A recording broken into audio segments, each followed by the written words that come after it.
Hey Casbat, how you doing? I'm trying to figure out why it keeps saying I'm not signed into chat in Streamlabs, but I can chat over here, and it says sign in. I go to sign in, and then it doesn't let me sign in. Yours does that all the time. Mine never did that before. Why do I have stuff like on my chocolate on my lips? Hi Kylie. Hi Pencella. Hi Carla. Oh, that's not good. There's nothing we can do? It's not just me? I keep trying every different thing to sign in. I'm signing in and out of Google. Why won't they fix that? That's not right. Maybe I should just pop it out and paste it then. Let's see if I can do that. But then when I do that, it doesn't even give me I don't know. It's so weird. Okay, I'm not going to worry about it. So, where am I? I don't know. Here I am. I'm just going to go here. I don't think it's just you. No. When you get the chance, could you clear the Oh. You are joking, right? Shake out the cords too.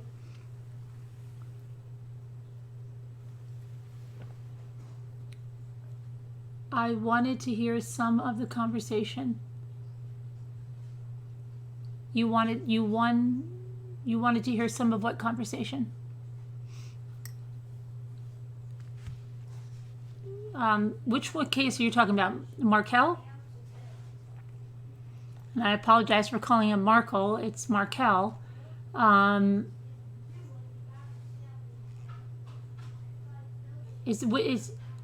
Janelle, Kylie, are you talking about Markel? Oh, Chris Watts. Whatever I'm discussing tonight. Okay. Flower Girl, hello. Well, I'm doing both, but I have some more stuff on Markel.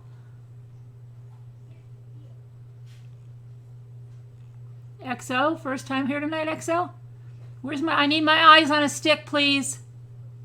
I haven't made them yet. I have to get to that. Hey, you go girl.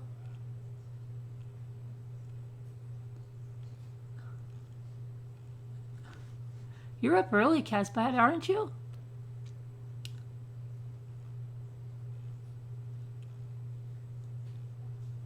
Or did you never go to sleep?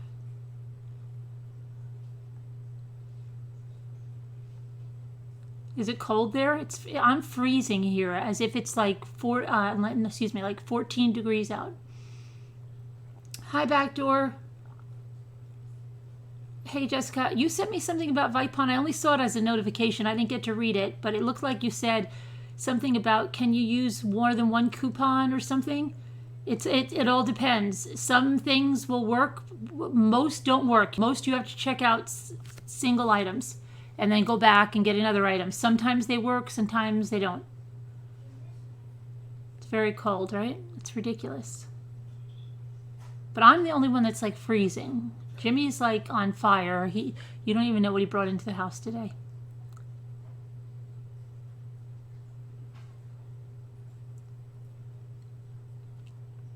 Oz, your first time here?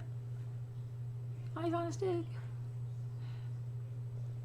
You have your doors open. Oh yeah, if I had a door open, I'd be hypothermia.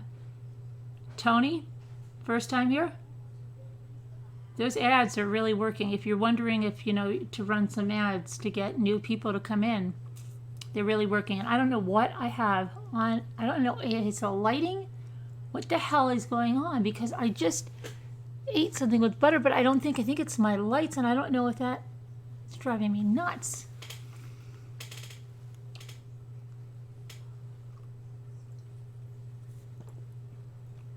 Nearly every day? Oh yeah?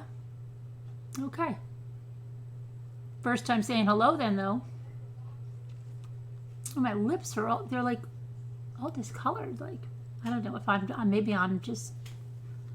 if I'm just saying something. I don't know. It's weird. I have friends. I have friends. I have Snoopy and Woodstock and Piglet. You didn't get a notification?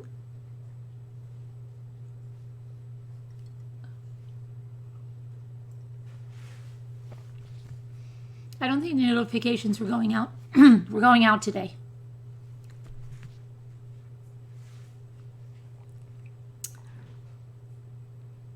So, who else did I miss? Anyway, so I guess we'll start with, you're very impressed. I know, and everybody, I get blasted for it all the freaking time. Because I do wear eyeliner sometimes. When I wear eyeliner, you'll see it. But my eyes, there's no eyeliner. I put eyeliner in here, in the inside is where I put eyeliner. I never go on the underside of my eye. I never do outside my eye. It's in the inside. I haven't worn eyeliner now for about 3 days. There's no eyeliner whatsoever on my eyes. But somebody will still say, my gosh, stop it with the eyeliner. You have to keep checking? Thanks, you go girl. Love you too.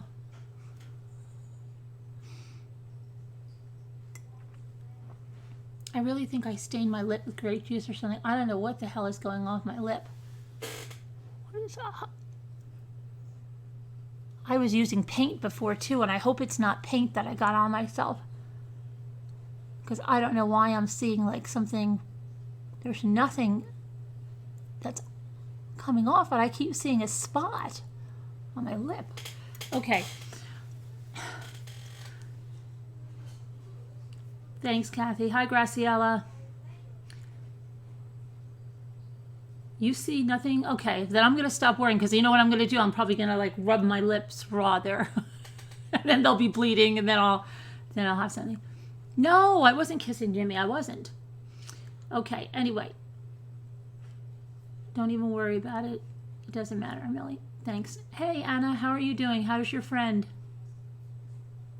Hi, Fran. To have their eyelashes tinted? Please don't rub my lips off. No, I can't. I don't know what the heck is. I was using paint. Oh, because I was using paint. I didn't use my Cricut. I know it's very bad that I didn't use my Cricut, but I was working on the house. I want to just show Adrienne if she comes in. You probably can see it back here.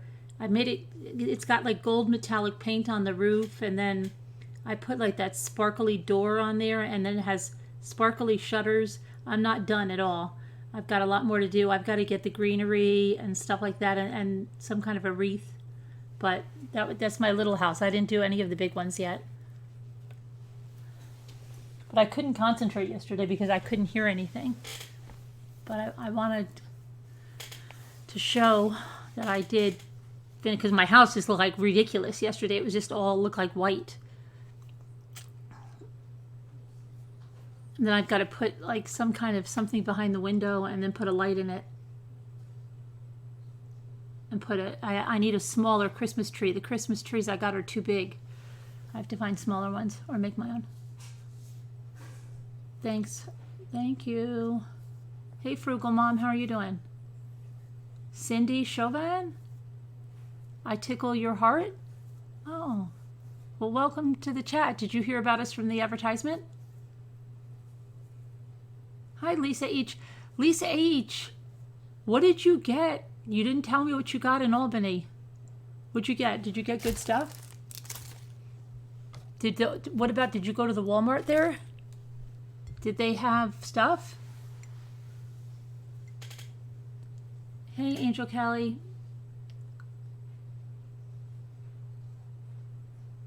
Well, it's very funny that, thank you for all the time and effort. Oh, you're welcome, Millie. That this Wendy Adelson, she made a podcast about her marriage in a writing class she was taking. That's Dan Markel's ex-wife. And I found out a lot about her today. She was like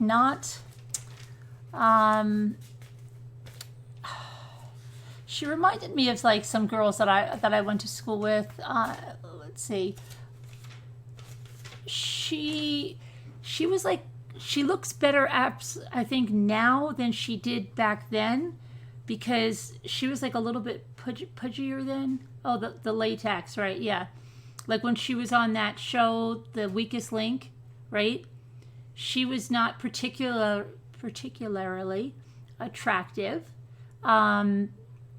She was more kind of like a tomboy kind of look, right? Not something that you would say, not Jamie Watts stopping traffic beauty. No, I'm joking with that one. But just more like the girl, kind of not even next door, but and she had a lot of teeth. Her father was a dentist. She had a lot of teeth. It looked like maybe a few too many teeth. I don't know, just a lot of teeth.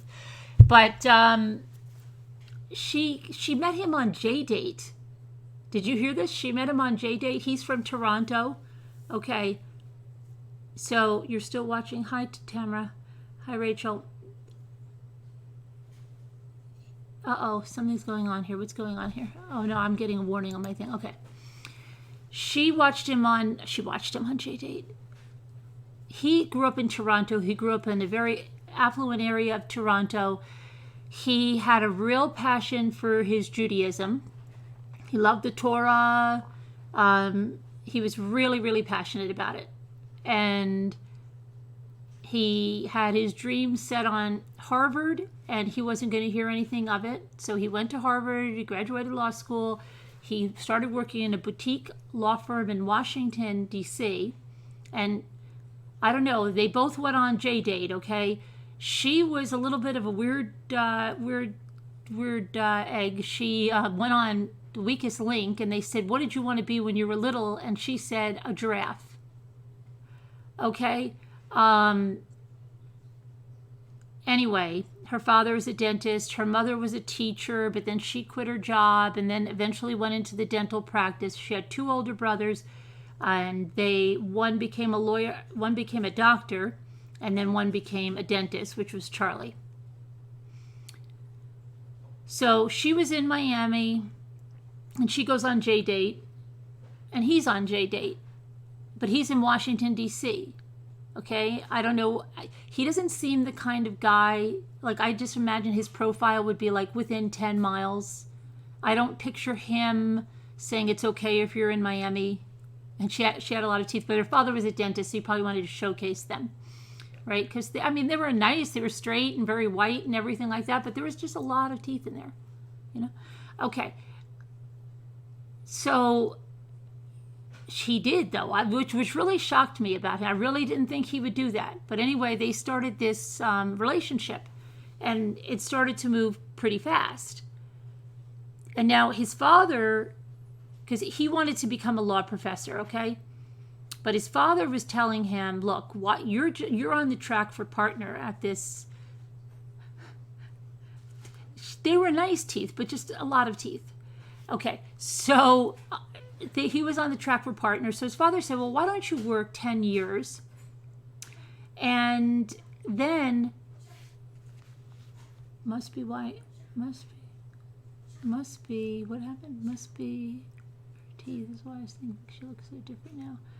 Yeah, she looks very different now. When you look at the older, I couldn't even, she was like, I guess, of course, younger, but like jowlier, and she was heavier, and I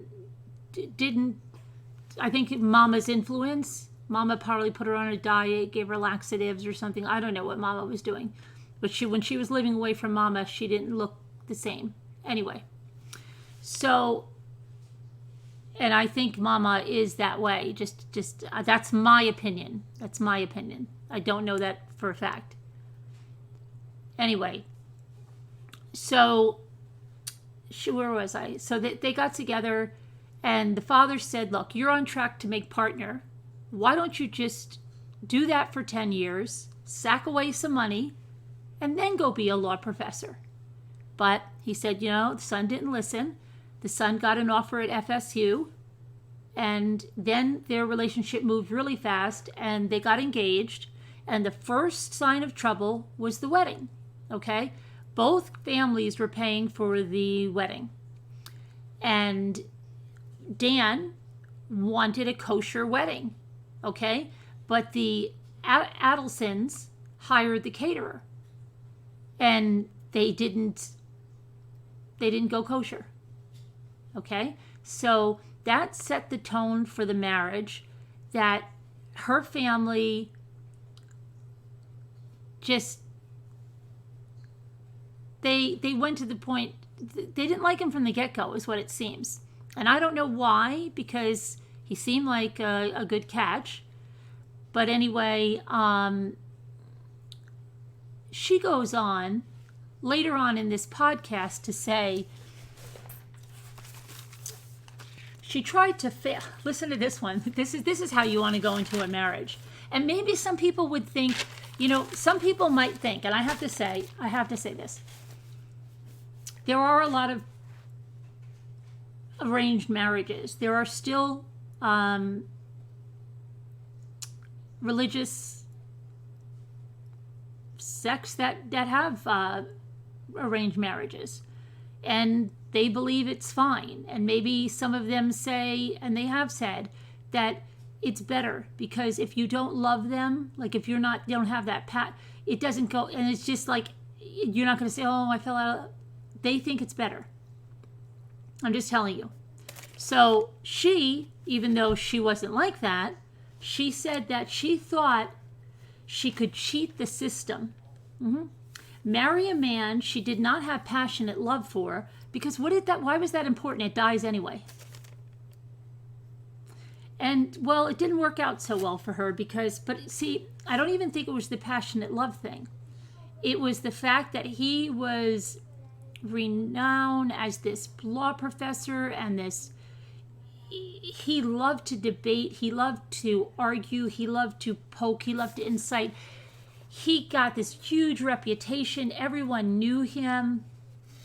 And but she was trying to do the same thing, but her law career was not taking off, and she ended up teaching at the university, but that didn't take off either, and she wasn't even tenured. Okay? So he was tenured, he was, respected, everything. And so she felt her career took a back seat, and she now wanted to go down to Miami because mommy's probably telling her, and this again is me, but mommy's probably telling her, that's because you're up there in Tallahassee. You need to come down here by us in Miami. We could take care of you. We'll set you up in the other law firm, that law firm down the street. I know them. They'll fast track you to success, right? And all that. And so she was like, okay, you know what I'll do? I'm going to write a book. Okay? So she writes a book. Okay? And they had, I forgot to tell you, they had 2 boys, less than 2 years apart, like bing bang, right? Okay? But then we have the career stuff. So she wrote a book, and then she was pissed off because he didn't read her book because he said he wasn't interested in it. Okay? And I have to say something, and to this guy's, okay. She wrote a book, and it seemed autobiographical, even though it wasn't, but it was about, it was kind of getting into her relationship and stuff, and he didn't read it because he wasn't interested in it. But let me tell you something. If Jimmy wrote a book about, a Harry Potter type book, I don't think I could read it. Because I can't, I could sit there and try to read it, and I couldn't read it because I'm not interested in that at all. Okay, so I don't know. Maybe it's just something that I'm going to give the guy the benefit of the doubt. Maybe she wrote like crap. I don't know. Okay, but she's horrible. You should see her in those interviews. Anyway, whatever, right? Okay. So, after that, she was getting really pissed. So he went to New York City, right? On a business trip. He's in New York City. And she calls him up and says, hey, listen, I'm leaving you. I've got your divorce papers. I'm leaving you. And so he's like, what the hell? Right. So he cuts his trip short. He flies home. He gets there, and she's packed almost everything out of the house. She's transferred money out of bank accounts. She left him half the chairs. She did like stupid little things. Left him half the chairs. She left a crib mattress on the floor with the divorce papers. Okay? And she went down to Mama and Daddy. Okay? And she stayed with Mama and Daddy for a year. And remember the other day I was saying, who wrote her those letters? That was Mama. That was Mama who called him gibbers. Okay? And some way that's a derogatory term. Not sure where that's from, but it's definitely derogatory. And she said, you got to get gibbers. What does gibbers care about? Gibbers cares about his money, he cares about his religion, and he cares about power. And you got to get him in those things. And you can do it so easily. Okay? You got to tell gibbers you're converting the kids that if you go back there, because she lost the custody battle. Okay? She tried everything she could. She lost it. So the judge said, no, those kids can't leave Tallahassee, right? So she had to go back up there. Now she's pissed, right? She's pissed like crazy. I don't want to stay in Tallahassee. I don't like Tallahassee. She doesn't like Tallahassee. But she gets involved with the professor, and that guy is weird. I think he's on drugs. If you look at his interview, I think he's on like methamphetamines or something. He is like, here he is in the interview. No, of course, yeah. Like, he's like jumping all over the place. Did you guys see that? And I wouldn't picture her with him because he's the exact opposite of her husband. He looks like a drug addict to me, okay? I'm sorry, that's my opinion, and I'm entitled to it. And that's based on his behavior that I saw him in the interview. That's not based, okay, on anything but that. And he looks like a child. But the funny thing is, he looks somewhat like her husband, but an unkempt, like if somebody has like a book where they have opposites and they have like the put together Dan and like the off the charts methamphetamine addicted Dan. Okay, so what's the matter? Who's the reflection? What's going on? How come I can't see you? Someone said there's a reflection? I don't know what's going on. Anyway. So, yes, he was crazy, right? And then he went to like 3 interviews. And then he's like, and then she cut him loose, okay? So she loses the custody battle. She has to stay there. And she doesn't know what she's going to do. She's coming unglued. He finds another love too, okay? So he's feeling like, okay, things are okay. He tried to get her back for a year. He tried the flowers, begging her to come back. No, she didn't want any part of it. She didn't want to go back. So they moved on. But now she's freaking. She's got to get out of Tallahassee. It's not for her. So the mother starts telling her, here's what you do. You tell him that if you move down here to Miami with the kids, you'll let them be Jewish. If you stay up there in Tallahassee, you're going to convert them over to Catholicism. You're going to even baptize those kids. He'll go nuts. Gibbers will go nuts if you do that. And that's what you got to do. You got to play these mind games with him. That's what you have to do. And then in the interviews, her professor boyfriend, well, ex-boyfriend, says that he's never seen a family like them, that they are obsessed with hating Dan, and it's a hobby for them to play with him. And just to obsess on their hate of him. Okay? So she's sending her message after message, and they were obsessive, the mother's letters. Okay, that's what I'm saying. That's another reason she reminds me of the cheerleader's mother. But anyway, telling her, this is what you've got to do. You're going to go there. You've got to be a really great actress. This has to be your Emmy moment, You've got to tell him that you're getting in with the Catholic people over there, and kids are going to be going to Sunday school. And, I mean, just all this stuff, okay? Because the mother's saying he would much rather, if he's given the choice, going to have his kids in Miami but still be Jewish, right? Well, it didn't work out so well because when the kids were going down to visit Grams was telling the kids, your dad's stupid. I hate your dad. He's so stupid. And then the kids were going back up and saying, Mommy, yes, Catwoman, but she is Jewish. Do you understand? She's not Catholic. She is Jewish. So the kids are Jewish. She was going to convert them. Well, it was a fake convert, just to get at him. Anyway, so they said, Grandma says, you're stupid. Grandma says she hates you. So then Dan says, so this is ridiculous. I'm not going to have my kids going down there and my soon-to-be ex-mother-in-law freaking telling my kids this stuff about me. This is wrong. So he starts petitioning the court saying that, sorry, no more unsupervised visitation with the mother-in-law, right? Because she's talking some nice stuff about me. And my kids are repeating it.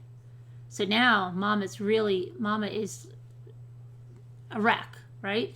Cannot be. This just can't be. And she starts, that was it. I can't have visits. I have to be supervised with visits. That wasn't going to happen. So now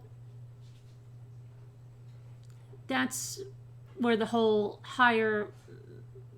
murder for hire. Now, yes, I know the family wasn't charged yet. But see, everything was hinging on Katie. Katie had a mistrial.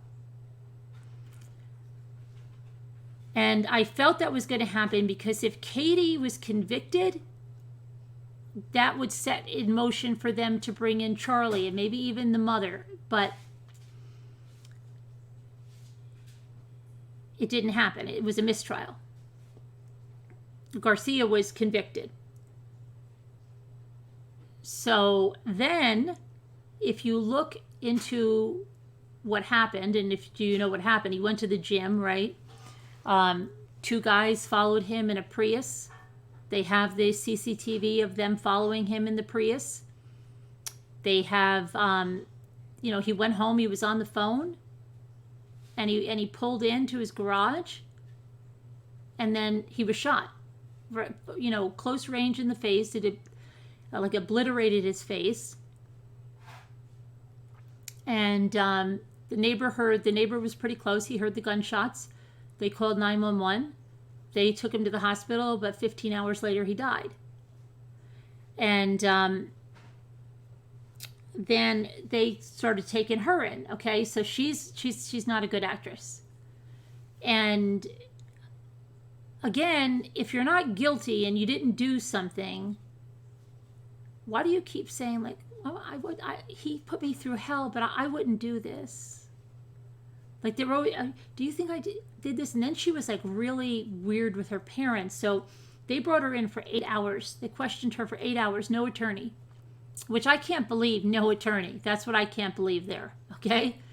I guess she figured she was okay for herself. She's an attorney. She was going to take care of herself. I have no idea. But they bring her in, and then she starts this like little bit of a fake crying when they tell her that he died. Oh, no, he's not, he hadn't died yet. He's not going to make it, is what they said. He's not going to make it. And she's like, but why? But who, would do this? And so it was horrible acting. And then she throws her professor guy under the bus. Because the professor guy, and he admits it right away, when they brought the professor ex-boyfriend in, he said, absolutely, I know why you have to bring me in. But he was like all jittery and up and down. And he said, I'm surprised you didn't bring me in sooner because I must have said at least 100 times in public, I wanted to punch his face in.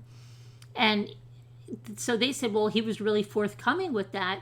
So they thought, that's pretty good. But he said the reason he wanted to do that is because his girlfriend, who he was infatuated with, because her sexuality, he never said she was beautiful or anything. He said she was charismatic and had a lot of sexuality that really turned him on. So he was in love with her, he said. And he was treating her badly. That's what she said, okay? Who knows if she wasn't grooming that guy to kill? I don't know. to kill him. But anyway, so who wants to call in? So then they were, where was I? I think she might have been grooming him. But anyway, she throws him right under the bus. She says like this, you know what? I think he might have been upset because I asked him to take a break, and it might have driven him crazy because he was really upset. He was really, really upset. It could be. He could be a suspect. And I understand why I'm the prime. She kept saying that. I understand why I'm the prime suspect. But I think it could be him. I think so. And then they said, okay, now you've got to call your parents, your mom, and you've got to tell her what happened to Dan. So she calls her mother in there. And then she gets off the phone and she says, oh, wow, that's good. My parents were really upset. And they said, what? And she said, they were really upset. And they're like, okay, well, that's great. And she's like, oh, no, I'm really glad, though, because that means they had nothing to do with it. They were shocked and surprised. And so they thought that was really, really weird, okay? And then 3 times they brought the professor in for questioning. But he had a he had a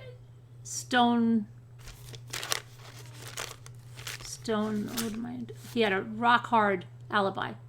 Stone. And he was in Atlanta. They had the receipts, everything. He wasn't there. It wasn't him. Okay? So who would have done this? The family, her family had alibis too. They weren't anywhere near this thing. So what the heck happened, right?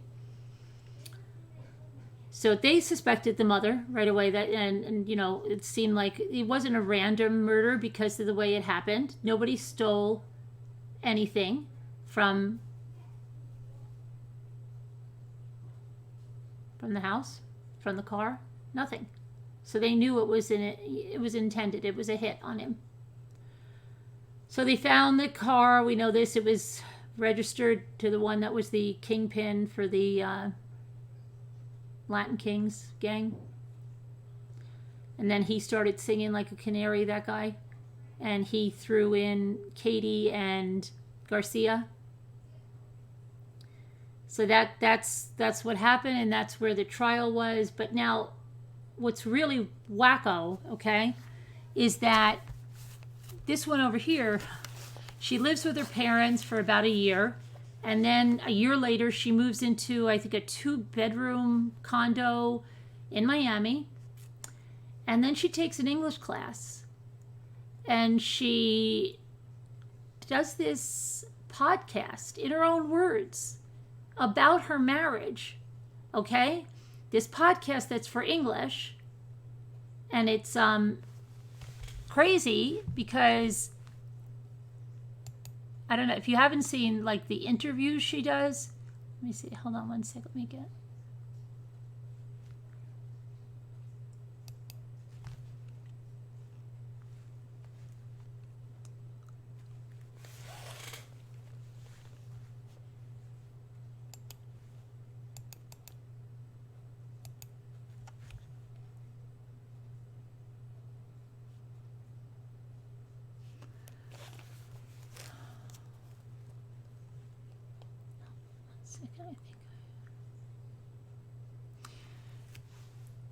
So the mother, I told you, she was right away the FBI special agent, Pat Sanford. There was a flurry of calls that raised suspicion, okay? And,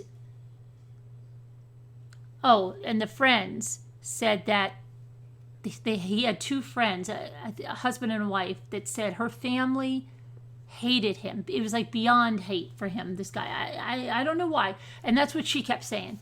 Well, of course they don't like him because he hurt their daughter. But this was like from the get-go.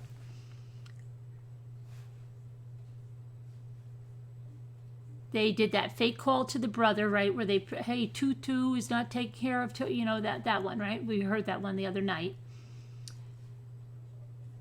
And then after that call, Charlie Adelson initiated a series of phone calls, okay, reaching out to Magmanua, Katie, to tell her that the FBI agent who he believed was a family member of confessed Markel killer Luis Rivera, mentioned her by name. She said he made some very crazy accusations and made some crazy demands, and Charlie told Katie that about his mother's conversation with the agent. Obviously, it could be some sicko from the newspaper. This is the weird thing. It mentions your name and that you're my ex. Why wouldn't the person come talk to me? Why go to my mom? And 2 days later, Katie called Garcia and they argued. Katie said she was on edge because she was mentioned by the undercover agent. And then Garcia said, I'm going to take care of this effing problem in the recorded call. The less you know, the better off. Stop talking on the phone. Bye. In another call later the same day, Katie talks in what investigators say was code to relay the number of the undercover agent to Donna that was given to Donald Adelson. She described a payment of $65.70, the last 4 digits of the phone number. Charlie Adelson said on multiple calls that he did not know who Tuto was, but a text from Katie 2 years earlier presented to the jury last week indicated that he did. In calls to his mother, Charlie kept her abreast of attempts to call the number. Everything else has been taken care of. They actually called the person and nobody picked up, Charlie Adelson said April 27, 2016 call. I would not worry at all about it. You've done nothing wrong, and it's because of that you have nothing to worry about. The FBI agent called the Adelsons' Tamarack dentistry practice, sending Charlie Adelson and Katie spiraling into an argument about someone trying to extort money from them. On April 28th, Charlie called the number and spoke with the agent. We know what's going on, and Tato needs to be taken care of. Do the right thing, the agent told Charlie. No more effing around. This thing ain't going away. Charlie responded, let me call you back. He called Katie to tell her about the conversation and suspicions that the agent might be a cop. He already mentioned on one call that the man who passed his mother the note may be with the FBI. Do the right thing, Charlie Adelson said, quoting the agent. He sounds like a cop or an investigator who's playing games. Magbanua, Katie, called Garcia 20 minutes later. They said my name and your name, she said, noting some of the other particulars of the call between the agent and Adelson. It's getting too detailed. When she mentioned Tato, Rivera's nickname, Garcia went silent. So, let's see here, this is... Then the FBI interview with Garcia, he was interviewed on May 24th. And they said there was a homicide in the north part of Florida. Did you ever hear about Dan Markel? You ever hear about that murder? And he said, I never heard about no murder. And he was arrested the next day. So I want to find her podcast thingy that I have.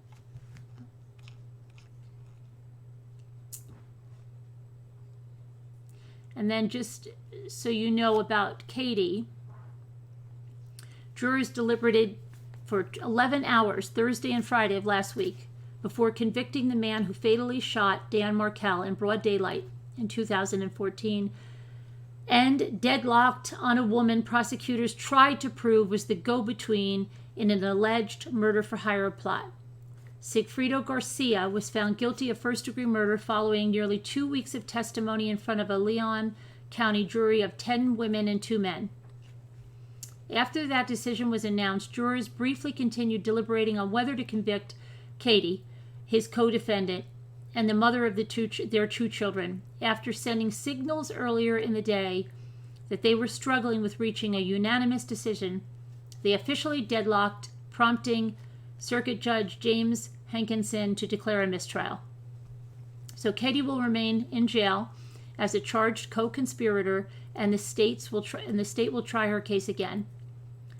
The Markel family said in a statement that they are relieved to have some semblance of justice. After waiting 5 long years, we are relieved that at least one of the people responsible for Danny's murder was convicted today, and are so grateful for the tireless efforts of law enforcement and the state attorney's office, said their attorneys. Owen Snyder and Matthew Benjamin, yet justice was only partially served in light of the mountain of evidence presented by the state's attorney's office. We are confident Katie will be retried and convicted. As all who followed this trial know, there is more work to be done to ensure that everyone responsible for Danny's murder is held accountable. Until that day comes, we will continue to fight for complete justice and to be reunited with our grandchildren, Danny's 2 young boys whom we love and miss dearly. Okay, and then let me get, where's my...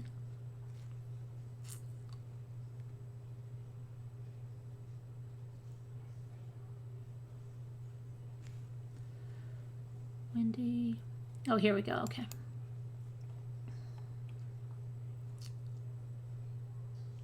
So she has episodes in this podcast. So in episode 6, she tells the story of her ex-husband's murder. Writing is an exercise in trust. And then there, episode 9, who cares about your story? What are the stakes?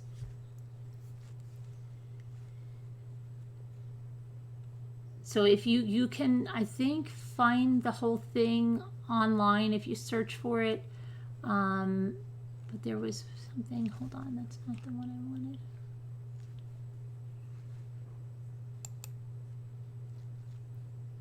Oh yeah, it's here. I can give you the, let me give you the link if you do want to listen to it at some time. Hold on, I've got to go over on this one. Where did I? No. This one, yeah. That's the link if you want to listen to her podcast. Okay. So what's going on in here?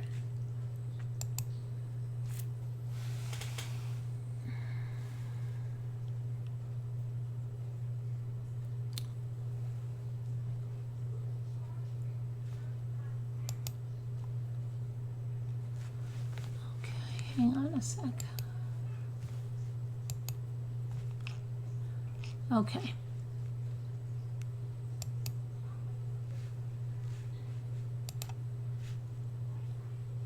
Sunflower brown.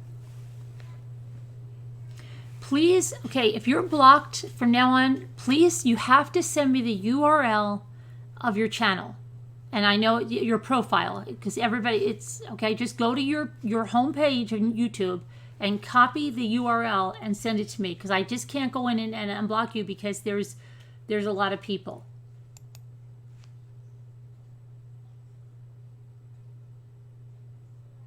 And this is, what is this?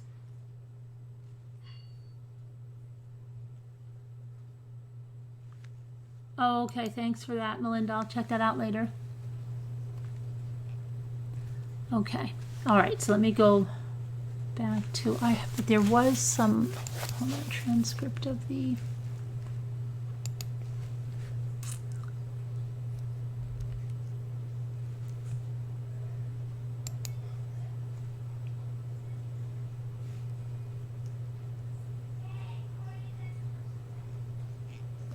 where can I find the, oh, here we go. I think this is it.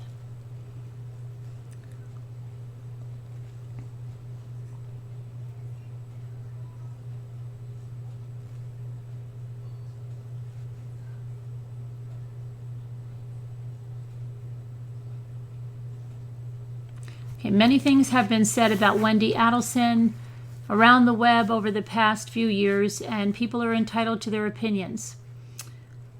So she was former law professor. Oh, that's what she got a really good job when she moved. I forgot to tell you that. When she went to Miami, she was clerking for a very distinguished attorney.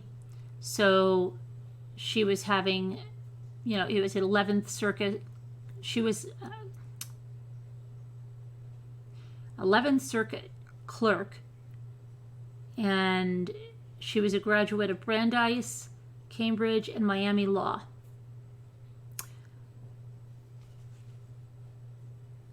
Still not what I want to see right here. Oh, here, this is what one of her podcasts begins. The one about the murder says, on July 18th, 2014, someone shot my ex-husband in the head while he was pulling into our garage after he dropped off our then 3- and 4-year-old sons at school.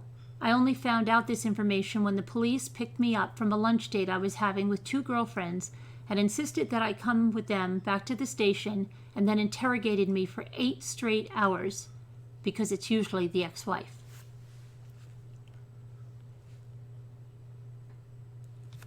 And then, let's see, it's Wendy's willingness to speak with the police for 8 hours, and the fact that the police did not charge her with anything in the wake of that interrogation sounds like evidence of her innocence. This is someone's opinion. So is her borderline flippant comment about how it's usually the ex-wife. And this person thinks she'd have to be a sociopath of Gone Girl proportions to have knowledge or involvement in the killings and then write and say such things. Okay, like this. I'm not really okay. I list the things that are going well when people ask this question. My children are thriving and happy. We live with my parents, who are incredibly devoted to our well-being. I started my own immigration practice, and I just signed up to do a 1-year clerkship with the federal 11th Circuit in September, which means I can get off the Obamacare and have a 1-year guarantee of steady income. And then another excerpt of her podcast is, but the truth is that I miss my life. I was a professor at Florida State University College of Law. I was so proud to be a public interest attorney and a mentor to my students. The novel I wrote about my clients' stories had just been chosen as the common read for all first-year students at FSU. In August, I was supposed to be the commencement speaker, and I was supposed to take my brain cancer surviving, just turned 70 father on a trip to Machu Picchu. And I didn't get to complain that I didn't do any of those things because I'm alive. Poor her, she didn't get to complain because she lived.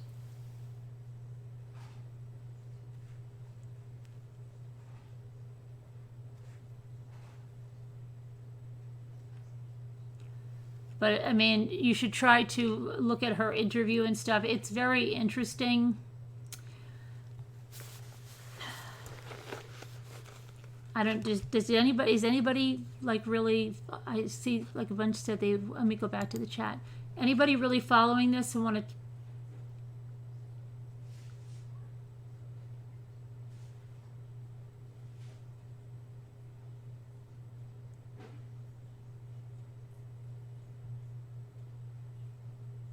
What's going on in here?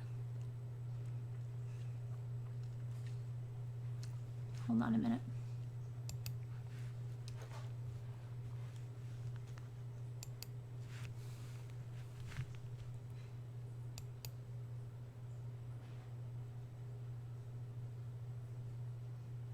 Someone's live streaming this? Who, James?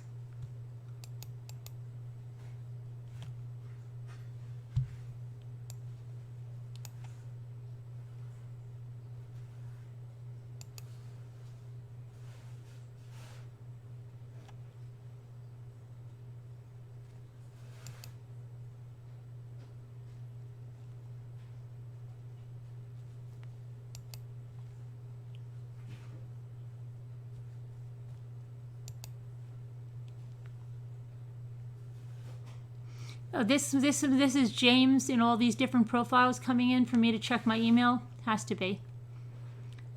James, I'm sorry. We're doing a true crime episode here. I don't want to hash things out with you. Okay? You've been live streaming me. Have fun. You're trying to be relevant on this channel and it's not happening. So have fun and keep streaming my stuff.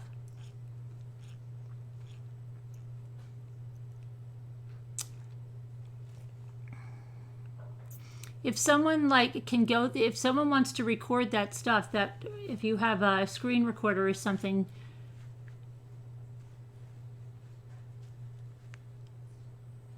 Oh my gosh, they're doing Sharon Martin now?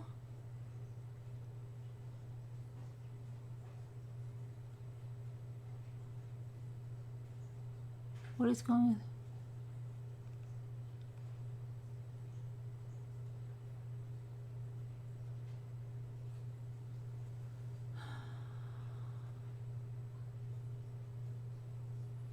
All right, hold on a minute. I'm just going to put this on mute because I'm just going to check something.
Okay, I'm sorry, guys. I had our little friend James, who, just for the record, when he was here, I didn't trust him as far as I could throw him.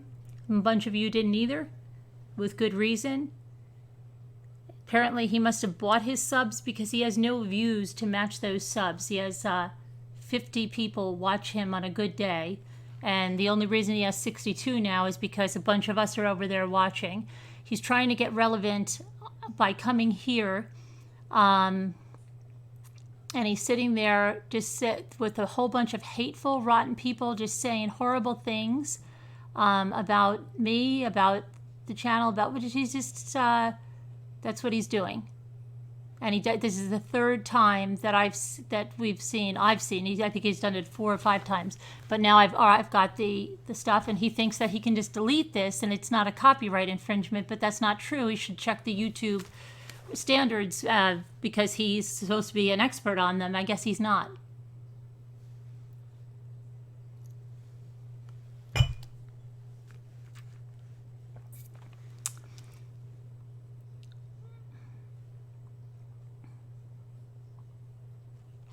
You should really brush up on them, but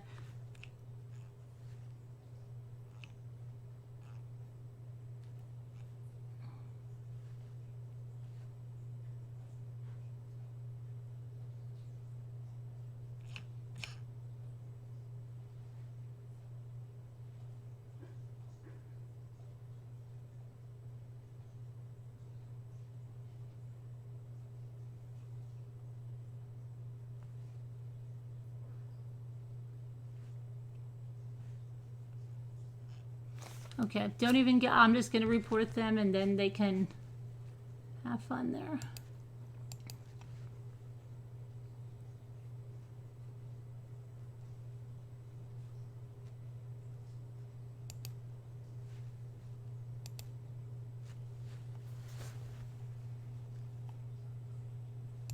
Yeah, I see that. And then he's sending all the trolls in here because he's just trying. He has no content and he has nothing. And you can buy subs, but he doesn't have views. And that's why he's upset he's not making any money. That's the whole thing there. So he's trying to get real subs, so maybe he has a chance of getting views.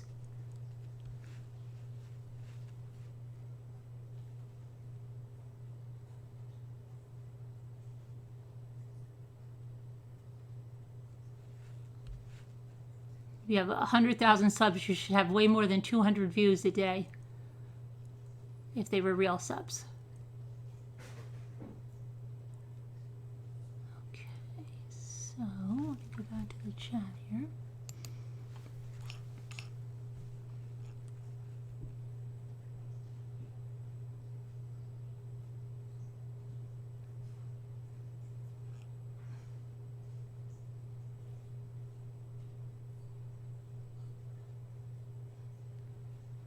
Full of trolls. They're just streaming this. This is the 3rd or 4th time they've done it.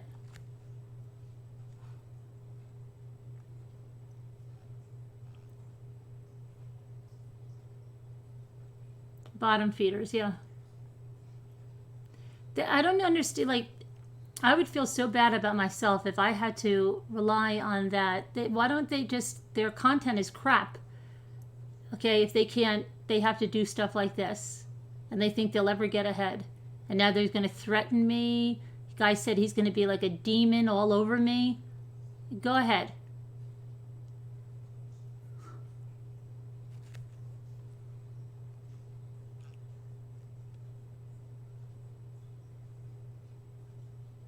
Oh, he's a real hateful, there's a lot on him. A lot on him. He's bigot. He's a bigot. Go look it up.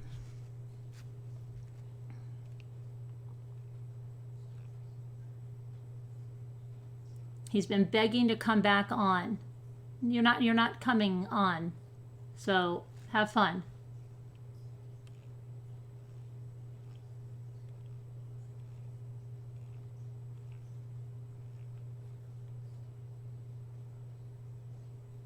What did you say?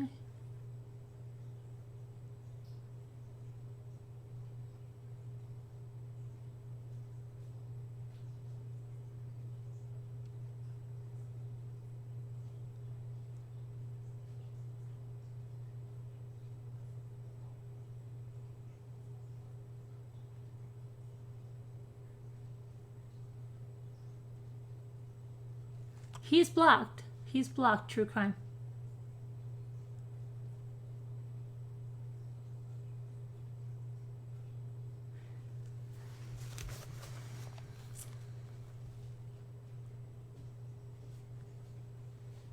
Oh yeah, there's a lot that buy subs. Yeah, I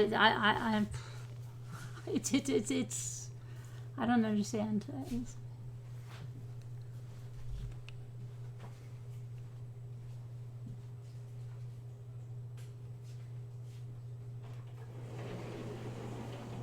What you want to say? Hi, Sassy Darcy.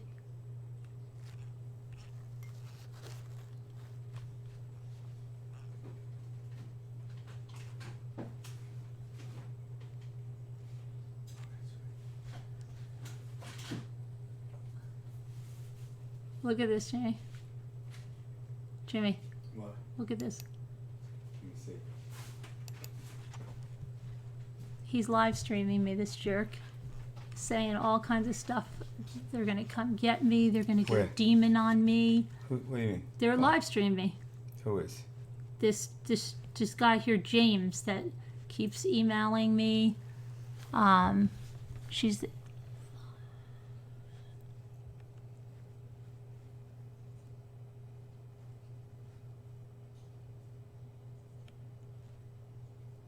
Why don't you just block these freaking people? Yeah, they are blocked, but he's streaming me. We're getting him for copyright. Okay. But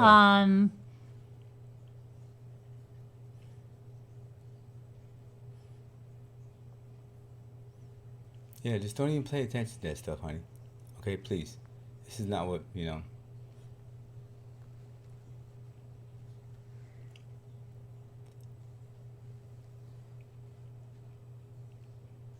Yeah, it's stupid. I mean, what the, you know, this baby, stupid kid, ignorant stuff. So please just. yeah, well, okay, They but do a copyright thing, but that's it. I ain't got time to look at that stuff.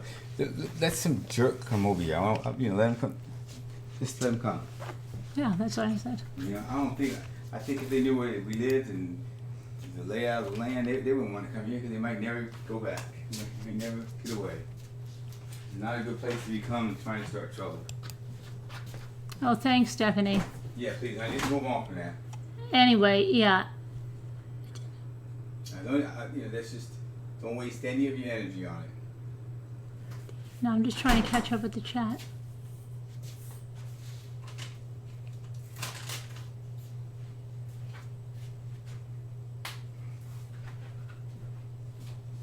He's an old guy too. He's not a young. No, I'm just telling. I'm just telling them. Okay, stop. I'm not focusing on. I just want them to know he's an old guy. He's not a young guy. They're sitting there. Okay, all right. I am doing my live, Jimmy. Don't worry about it. But anyway,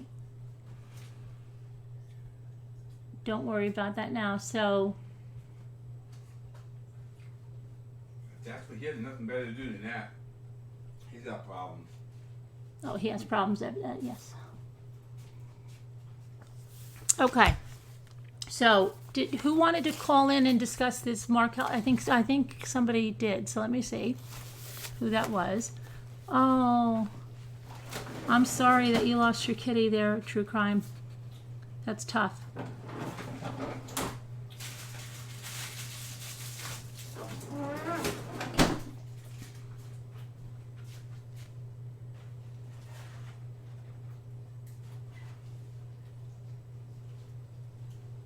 Making lemonade? No, you're fooling. You're being fooled by him. You're being fooled by him. Go look into his past and see what kind of a person he was and see if you want to associate with that. Do you understand? I hope you do. He's not a nice person.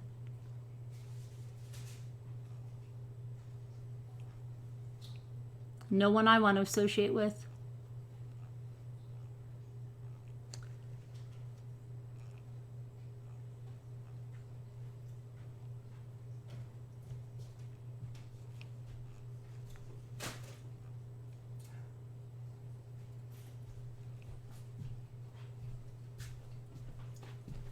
Please. I am going, Jimmy. Relax. Don't just say that, man. Come on. But I mean, I'm trying to. I also have to look at the chat. No, What chat? Our chat. Okay.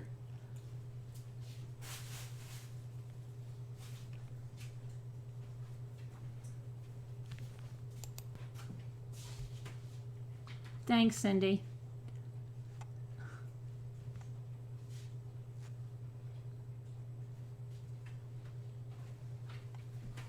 Yeah, I'm surprised you didn't pick up on that. I thought you did, making lemonade. But anyway, yeah, I believe me, before you keep associating with him, I would look into his background. Okay, so let me get, I think, who wants to call in? Let me get the number. And why is my thing not? Okay.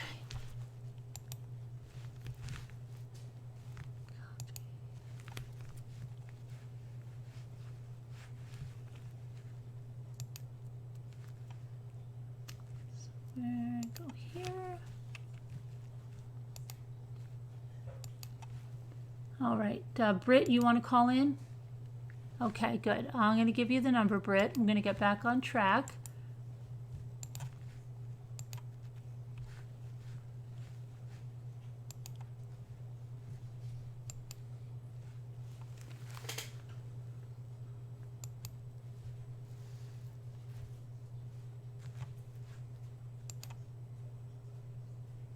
Uh-oh, did I just get rid of something?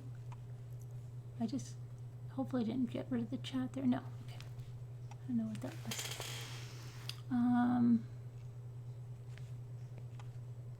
All right. So, okay, Britt's going to call in and talk about the Markel case.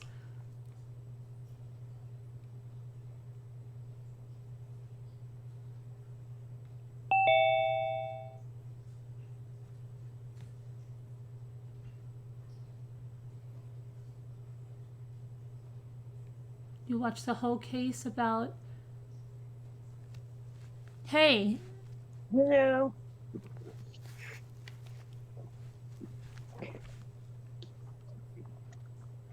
Can you hear us? Yes, I can hear you. I can't hear you. Can't hear me? Let me try again.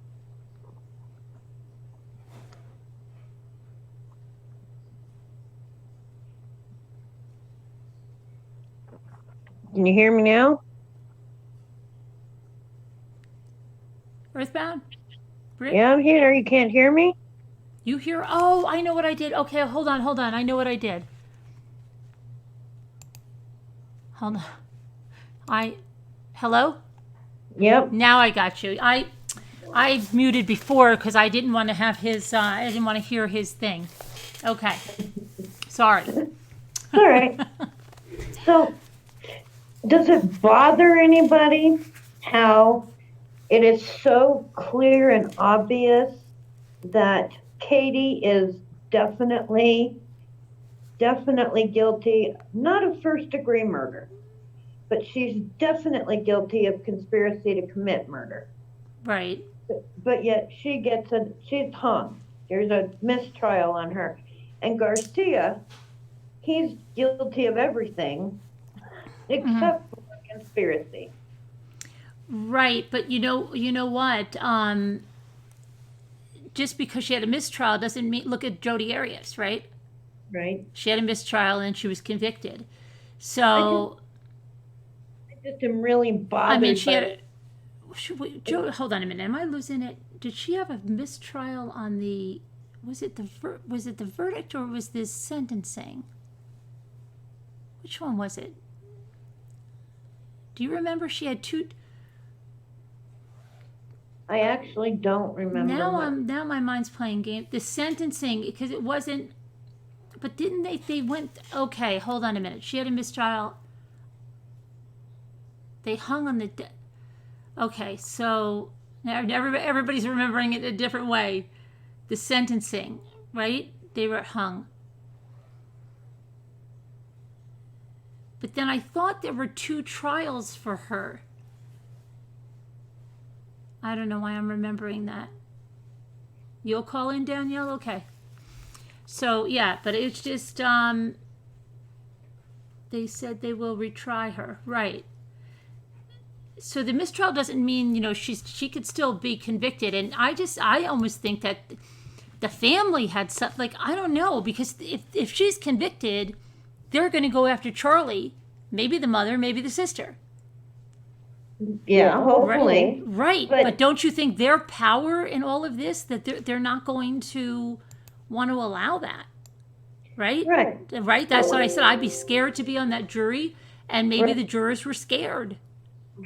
But I still just don't see how they couldn't, they couldn't see that she was absolutely guilty of conspiracy. I think it's because they're scared. Because she was the one that would lead back to them being charged. I mean, been indicted. So, I think they're scared because he's got links to the gangs. I don't know. I could think there could be there might have even been, who knows, that they didn't even go to the jury and say stuff, gets a message through somehow. They still got Garcia. Right. But Garcia wasn't the one that they said, if that one is convicted, then we can go back to the family. It was Katie. True. I'm starting to think that it had a lot to do with being intimidated. But it's just so obvious of all charges that she's got. You can skip over. She's not guilty of first-degree murder. Mm-hmm. Conspiracy to commit murder, absolutely, very, very clearly. The evidence is right there. Yeah, I don't know. I mean, he didn't get sentenced to death yet, right? Are they still deciding whether they're going to give him the death penalty? Sentencing is coming up. I don't know if it's tomorrow. But who decides that? Who decides it? The jury or? Well, I don't know, but it is going into penalty phase. Okay. So it could actually be, the jury decides, and then the court, the judge decides whether what the jury said for the sentence is appropriate enough. Mm-hmm. Something, I have no idea how it works, but in Florida, things are different than in Texas. So guess we'll have to wait and see. But it just really bugs me. And the only real direct evidence that they had against Garcia is Rivera's testimony. Mm-hmm. And Rivera's he's already a known criminal. Right. A liar. And, it's like, and I thought Garcia was guilty anyway. But then I don't have an issue with him getting the guilty. But I do have this, just odd that they couldn't figure out that she was at very least, or, actually probably at the very most, a conspirator to the murder. There should be no question. Yeah. You question that?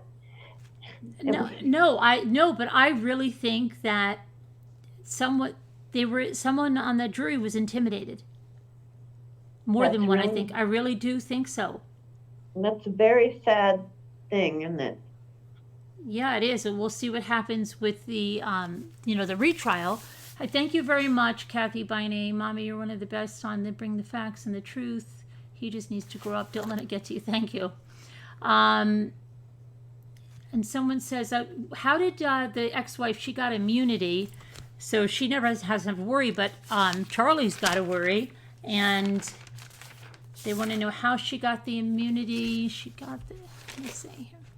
Do you remember how she got it? I don't. Okay, let me see. I'll find out.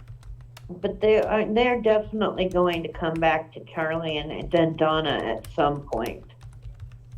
If they stick with I don't know how they couldn't. I mean, it's very clear Donna bankrolled the whole thing. Mm-hmm. And they made him the offer. They also made the husband an offer of $1 million if he would let her go back.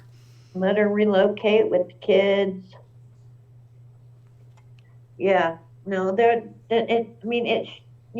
is I guess this is the only way they get what they think is enough evidence against them. Okay, so Wendy took the stand as part of a deal with the state that grants her some immunity. But the judge said Wendy's deal does not save her from being prosecuted for the crimes she may have been involved in. And what happened? We lost Britt, or you're still here? No, I'm Oh, you're still still here. here. Oh, okay, because you went off. You went okay. I just turned off my Oh. my video for a minute. Okay.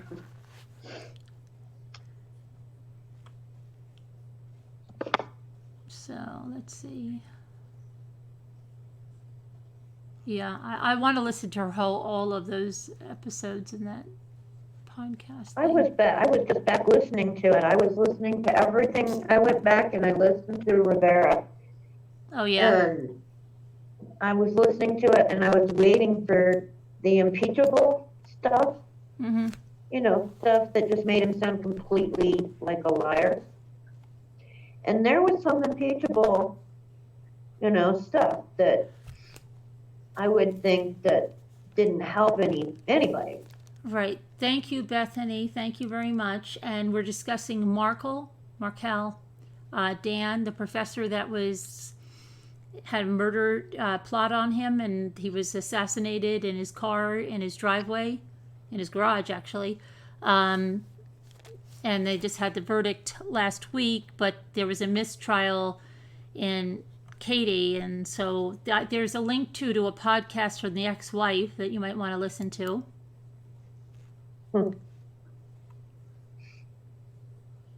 And then I might go back and grab that. I didn't like you that didn't see it. either. Mm-hmm. You didn't like what?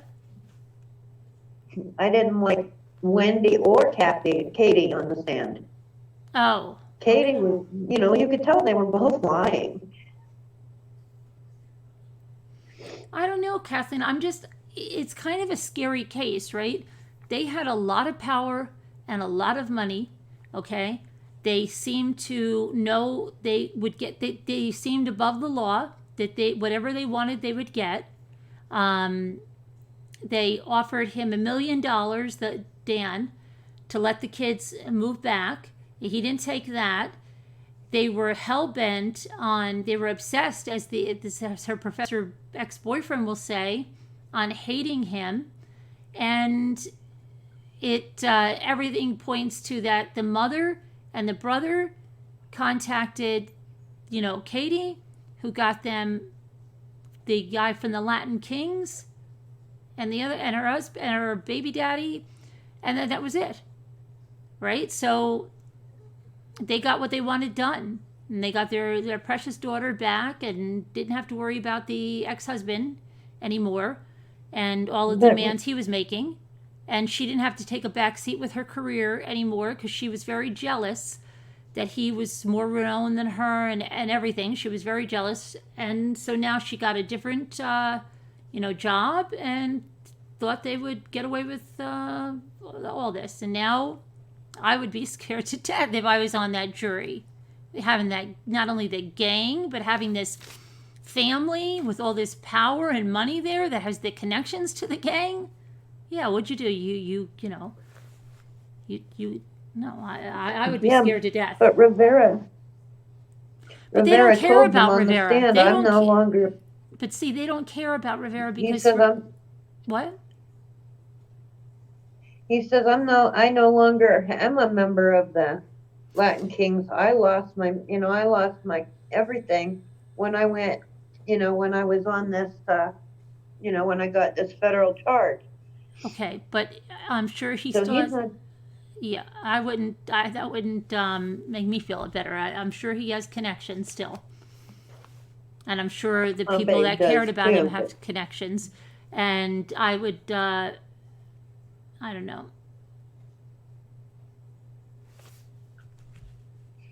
It's just kind of bothered me. It seemed so obvious to me. And then I was talking to a friend of mine about it, and she was mad that Garcia got guilty on first-degree murder. she thought, well, they had no direct evidence on him. I said they had surveillance that said it was, but they weren't clear photos of him. That could have been any Latin king in that car.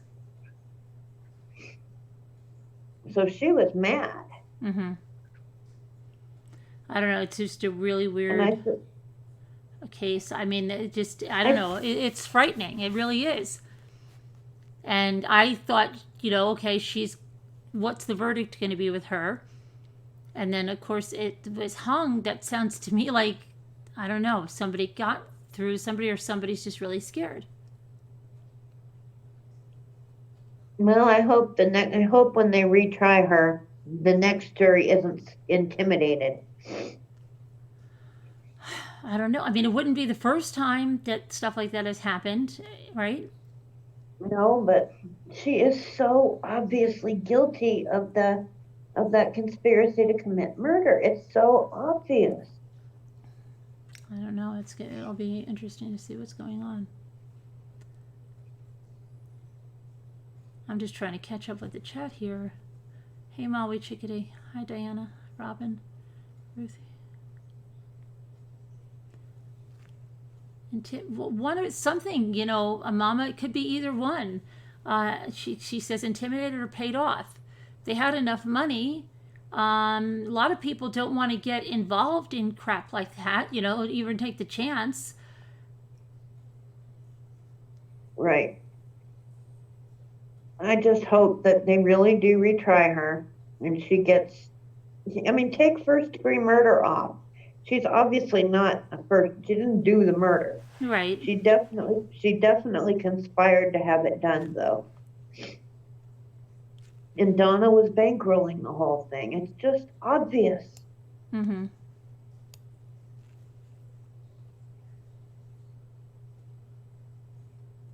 So that part bothered me.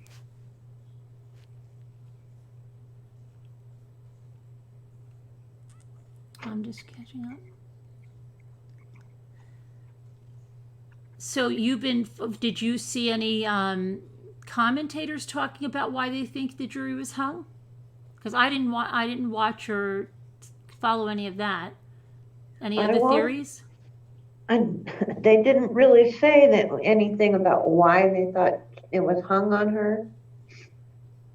They made a lot of comments, but they didn't really go into why they might have been hung on her, other than principle, whatever the heck that is. The Google reviews what on her book, Robin, or the podcast?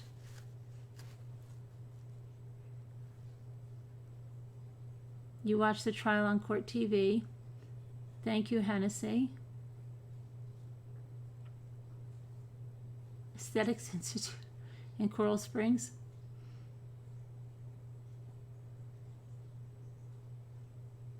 There will be a different jury, of course, on her retrial, yeah.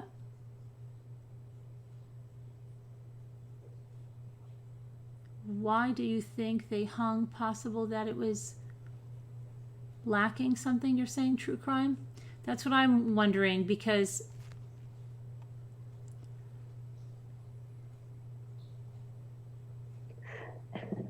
Sandy Star. She had it in her phone spelled with a J. How could she get on the stand and say, I don't know if we ever did spell it? So Robin says the family, Robin lives down there. She says the family is a joke down there. They're a joke down there, but they have money, and money talks. Yep. Right? And people don't care if you're a joke or not. Maybe someone's having a hard time and somebody offers them a lot of money that's going to change their life. You don't know, right? Right. They could be a joke, but dollar bills, y'all. It's a scary thought. Mm-hmm. And who knows? What if Garcia didn't actually do the murder and it was really Rivera? But Yeah. he made a deal, but I don't know. It made it, I don't have to live down there. I don't have to be on this jury or in that courtroom, and I'm glad for that. Mm-hmm. because like everybody's saying, it would be kind of scary to be doing any of that I would not want to be on that jury. or anywhere near it. No. Mm-mm. But it's just like that, because of the whole gang affiliation stuff. And, that's just a dangerous issue all the way around. Oh, yeah, definitely. And so it kind of is. And down in just Florida, nothing. it's crazy anyway, okay? I Yeah, know. it's Look just a at- crazy place. There's more stuff going on in Florida, than we had in Colorado in one. Colorado's in running one year. not far behind, but Florida finally took over for us, and here in Colorado. mhm. We don't have to worry. We don't have a tourist problem anymore. The true crime community is not afraid to come to Colorado anymore. They just don't want to go to Florida now. I actually haven't heard or seen anything like that, but Right. I mean, it's crazy. I do remember, with Chris Watts and then Patrick Frazee, everybody's like, what's going on in Colorado? I don't want to go to Colorado. Sorry. Robin, who's in Florida, says she's more afraid of Colorado.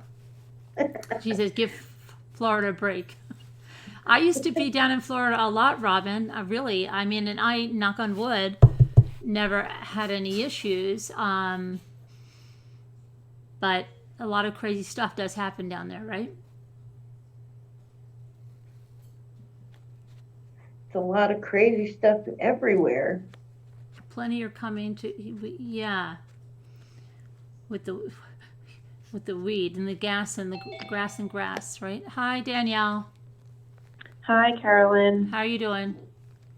I'm good. How are you? Okay. I'm freezing. It's so Danielle. freezing cold. Jimmy, did you turn the Yeah. heat on? I Oh, I agree. am It's frozen. freezing. Oh my gosh. The two witnesses from the dentist practice were so high on drugs, it was unbelievable that the judge didn't ask them to leave. Well, did anybody notice that it looked like the ex-boyfriend might have been like on amphetamines or meth? He seemed like he was on speed. He was like bouncing off the wall, or what I saw. And he The didn't brother Charlie? No, the Wendy's boyfriend. her ex-boyfriend. Oh, Did you see the him? one sitting. He came across almost as bad as Wendy on the stand. Yeah, but I'm talking about in the interviews, in the police interviews. He was bouncing. He was what? Yeah, he was. But I don't know if that was nerves or just. Oh, I don't know what that was, but he was very erratic. yeah, very strange. He guy. was, but he was like, yes, this was going on and that, and of course, but, definitely look at the brother, she said this, and there was no joke behind that, and I really did believe a lot of it, because the parents, her whole family were so against him, which, I do understand, because, if he was torturing the daughter, obviously the whole family's going to come together and, hate him, not her. I mean, not to any way do I believe murder, of course not, but, that anyone, the right mind would do that, but do I think they did? Absolutely. Mm-hmm. Because there's no way that they got two people from Miami, Florida to rent a car and go follow him 2 different days. And they're not linked, like they don't know him. Mm-hmm. And then there's pictures with her, what was her name, Kathy. There's pictures of her because she dated the brother and how Katie? she got paid off. It was so clear. They just unfortunately didn't have that concrete evidence to where they couldn't charge them. They could just only charge the people that they got, those 3 people, them. And then she's on a mistrial, so she's staying in jail. Right. She's staying in jail until they figure out what to charge her with or what the next move is. But she'll be charged. I don't think she's going to get away with it because she was a part of it.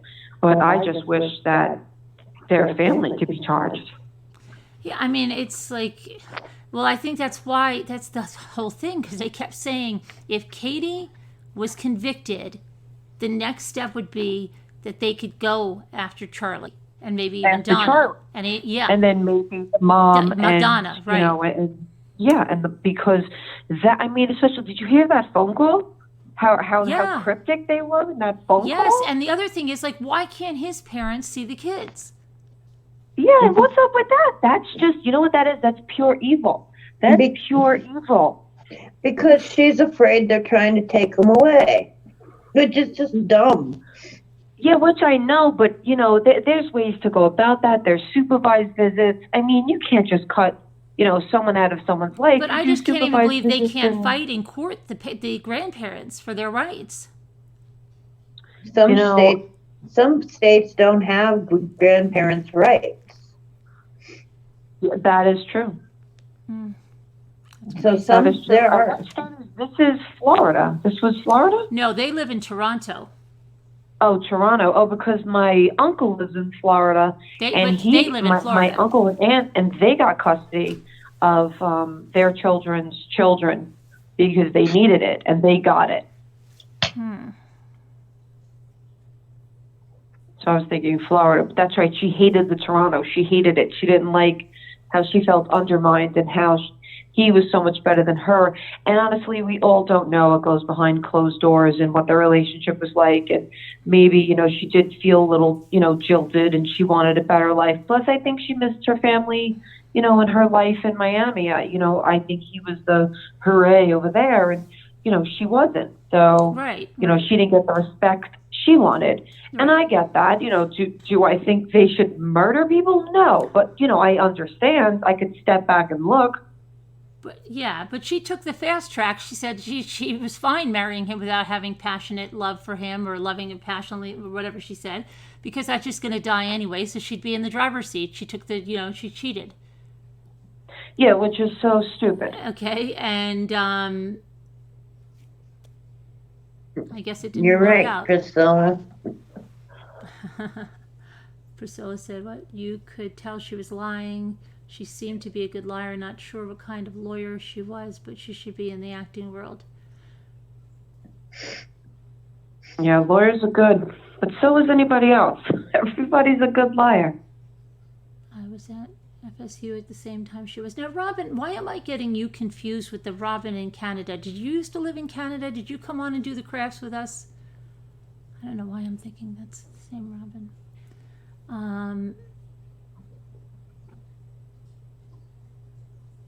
70, I don't think they do. It's not.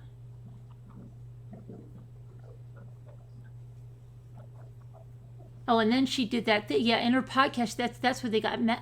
She was poking fun at like the ex-husband by saying, "I don't know what to call him," and she said, "My late ex-husband," or my, Yes. or what was it? It was Yes, late ex-husband or my ex-late husband, and then she was calling him latex husband, like latex gloves, latex husband, and latex, yeah, and like making a joke of this. Absolutely. Yeah, so it was. And a lot of people were like, "What are you doing?" Like, and then a lot of people stood up for her to where it's like, "Oh, well, how is she supposed to take something like this?" So she kind of took it, you know, that way to not make it seem so serious. But I was like, yeah, I don't know if I believe that. Yeah. She did say on the stand that now they're working on getting visitation back with the other grandparents. Working on something. Yeah, I hope they do, because that's not fair. No, it's not fair. Nope. No.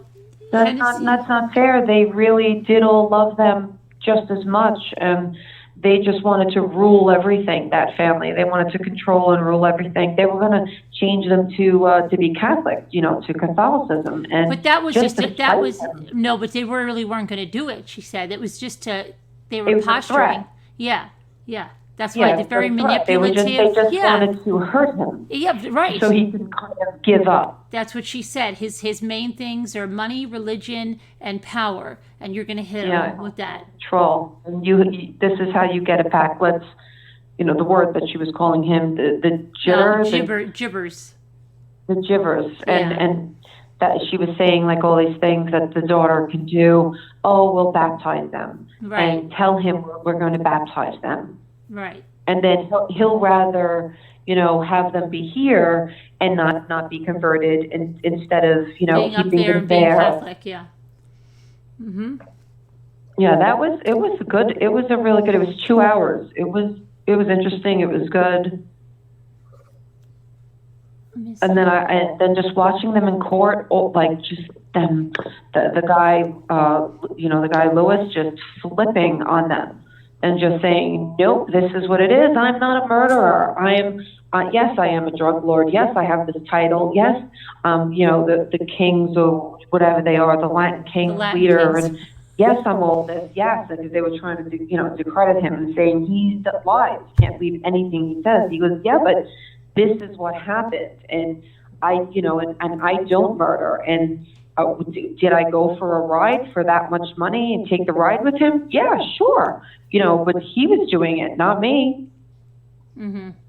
Yeah. So I really did believe him. He made a lot of sense, and with all that, the technology that caught them, which was great, catching them at the Easy Pass go throughs, Right. and just where they were, but they had bus cameras on them, and then at the Chase ATM, and then and then they started watching the girlfriend Katie, Robin, that's what I and said.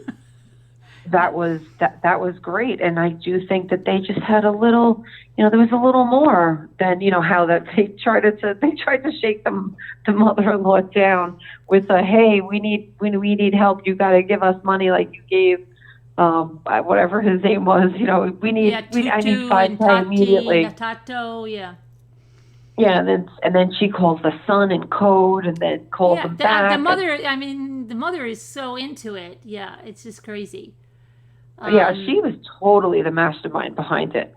I mean, regardless if Charlie, did it, but I know he was being pushed by his mom. Not that he didn't want it as well, but the mom was in control of all of that. Right. Robin Like said, that, Robin, I I think. gotta laugh because Robin said the same thing that I did. He only had 20 priors. I think he was going to turn it around. Right. He was right there. He's going to make the change that next day, and luck it would have it. Ah.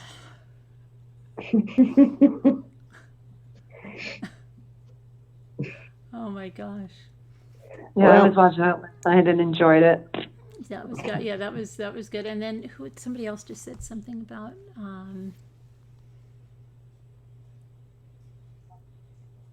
oh yeah, Hennessy. It is Thanksgiving in Canada.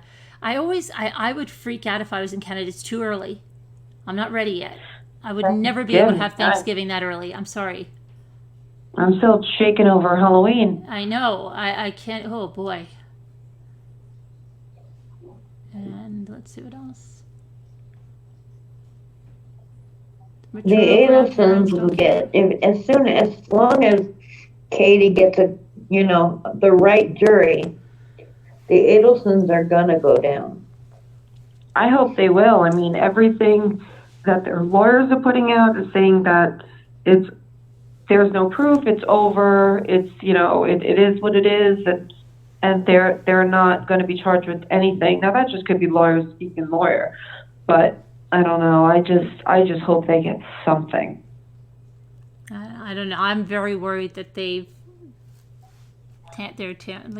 getting messages to the jury, through the family, through whatever. They're going to skip it. They're going to get away with it. Yeah, but if there was jury tampering, then we've got an issue with guilty verdict on Garcia too. Why, they said there was jury tampering? No, I'm saying that maybe there was. Right? Oh. Maybe they were scared. Because Right. she would have brought it back that they can then charge Charlie and even Donna and maybe even Wendy, depending on stuff. Right? Even though she had immunity, she could still be charged for things if she did them. That if you look at what they said. But how do we know they didn't go to the jury and say, you better have a mistrial on Katie? And that's all it took. But now they have a retrial. We'll see what happens. Well, I think if they can prove, if anybody can prove that Wendy perjured herself, she gets charged at least for perjury. Oh yeah, because that's like Crystal Kenny. If Crystal Kenny is lying, or they catch it, then all bets are off. That plea deal is off. She has, and I think it's the same Right. way for this one, but um, only on Wendy's testimony, right? And she had immunity to get up there and testify. But if she was lying during her testimony and they find out she perjured herself, then she's in trouble. She said she didn't know how to spell gibbers, and that was a proven lie. Sandy said.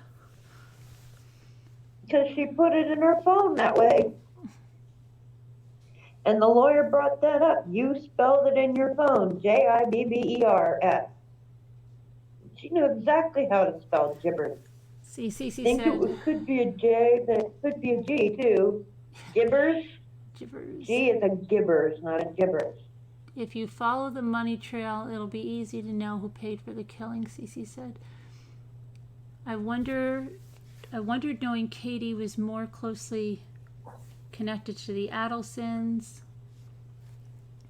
And Molly Chickadee says, frugal mom and wife. Yes, I've seen that. Poor one. Oh, that's a different one. Okay.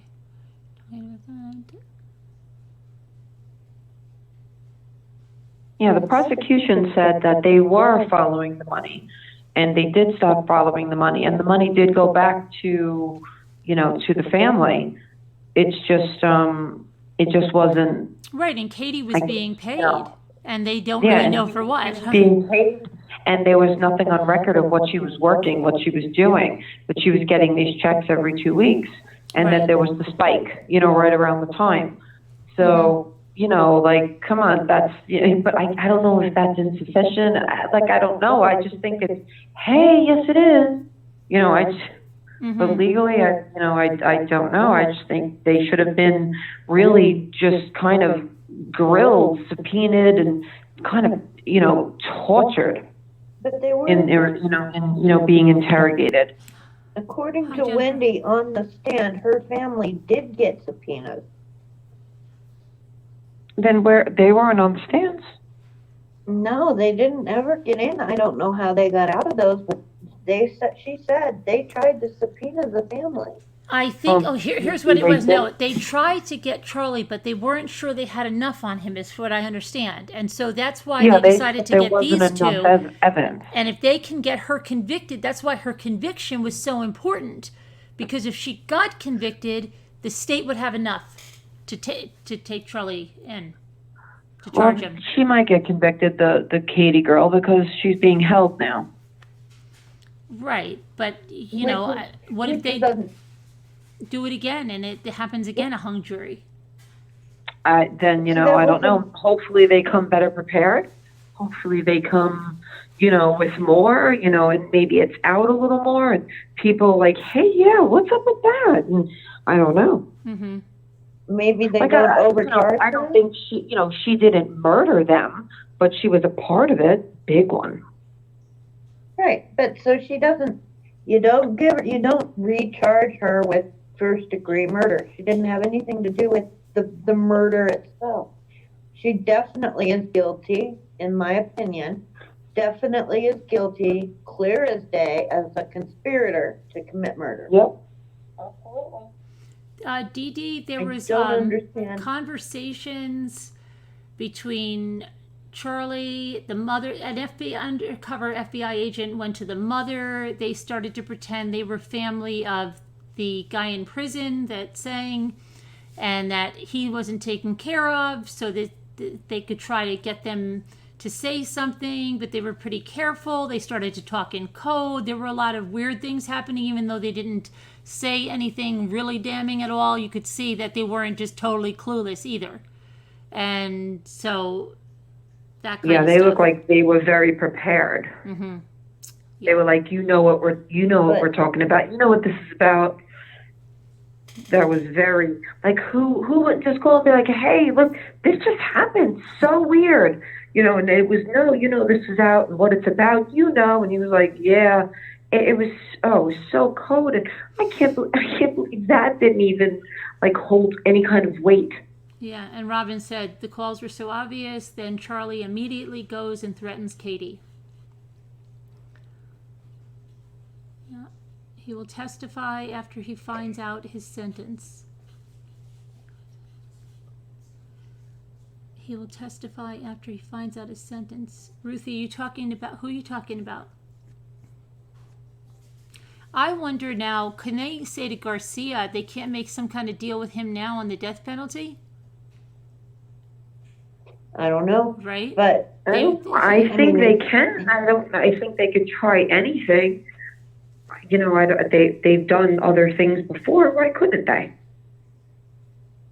Right. But I don't know how they're going to use her. Well, if they can make a deal, I would say they better try to make a darn good deal that. Yeah, really good. He's going to sing like to maybe him. If you get go him back off and that listen, something else.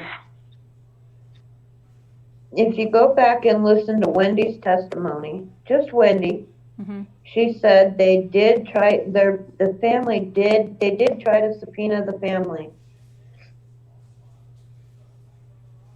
They will give him a Something deal to about testify receiving against her. subpoenas, trying to subpoena them. She said something she said both actually. It's like the same sentence. That they received subpoenas and that they tried to subpoena the family. So you really don't know what that means when obviously Wendy didn't, Wendy mixed it all in there like that. Mm-hmm. Yeah. So you just got to go on Law and Crime and just find Wendy's actual testimony and listen to that again. And forget the rest of the trial. Just listen to Wendy because Wendy's the only other, she's the only other one that got on that stand in her family. So since that, if that there's something there. Let me just see something here. Okay, last week, Markel's ex-wife Wendy testified. What did she have to say? And it says very little. She couldn't remember much of what took place between her and Markel during their divorce. She did admit that her brother mentioned putting a hit on Dan, but she said it was in a joking manner, and added that he often tells jokes that aren't that funny. She stated that her parents don't like him because they believe Markel was treating her badly during their divorce, but she also doesn't think anyone in her family has anything to do with his death. We also learned that she stripped the children of Markel's last name. Yep. And took away the middle name of the child, two middle names that honored both families. Why would she do that? I mean, their father's still, okay. And then it Again, says... She had her excuse for stripping them of the Markel name. That was because of all the media coverage and craziness. Oh, I'm sure. Okay. So when they started school, it would be safer if they used the Adelson name, as if there wasn't a whole lot of media. She could have done that. She could have done that and not even had to do that legally. Yes, seriously. Okay. Wendy Adelson's family members, Donna and Charlie, both have been implicated in this case. Why is that? And what's the situation with Wendy's immunity deal? Her immunity deal saves her from anything she says in court being held against her. But she can still be prosecuted if she had anything to do with those crimes. As for Charlie and Donna, they haven't been involved in this case. It's believed they have been subpoenaed, but haven't had to answer any questions from the law. Okay, what has the state prosecutor said about them? Will they be charged? Has the state said so?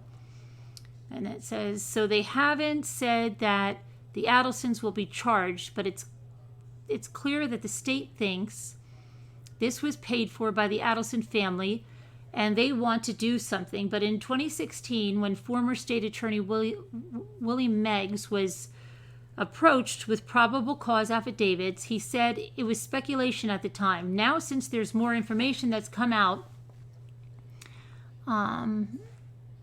there could be more that's happening with the attorney's office, and that was the thing. And if she was convicted, then I think it was just a done deal that they would have enough. So let's see, what is this? What did the defense say about Katie and Garcia's role in this? Garcia has been implicated as the gunman, and Katie was allegedly dating Charlie at the time, and she's being fingered as some sort of person who fostered this transaction. And it said Katie's defense attorneys claim she was not a part of this, that it would be wild to believe she would ask for her children's father to kill her current boyfriend's sister's ex-husband. And Garcia's attorney basically said Garcia didn't shoot Markel and that there had been no murder weapon found to prove he was the trigger man. Okay, and let's see. Yeah, but the Lewis guy stated that they threw it away, like right after. Well, then it says here, right, it said, well, this was when it was expected. Let me see, hold on. Let me see. I should have got the... After this.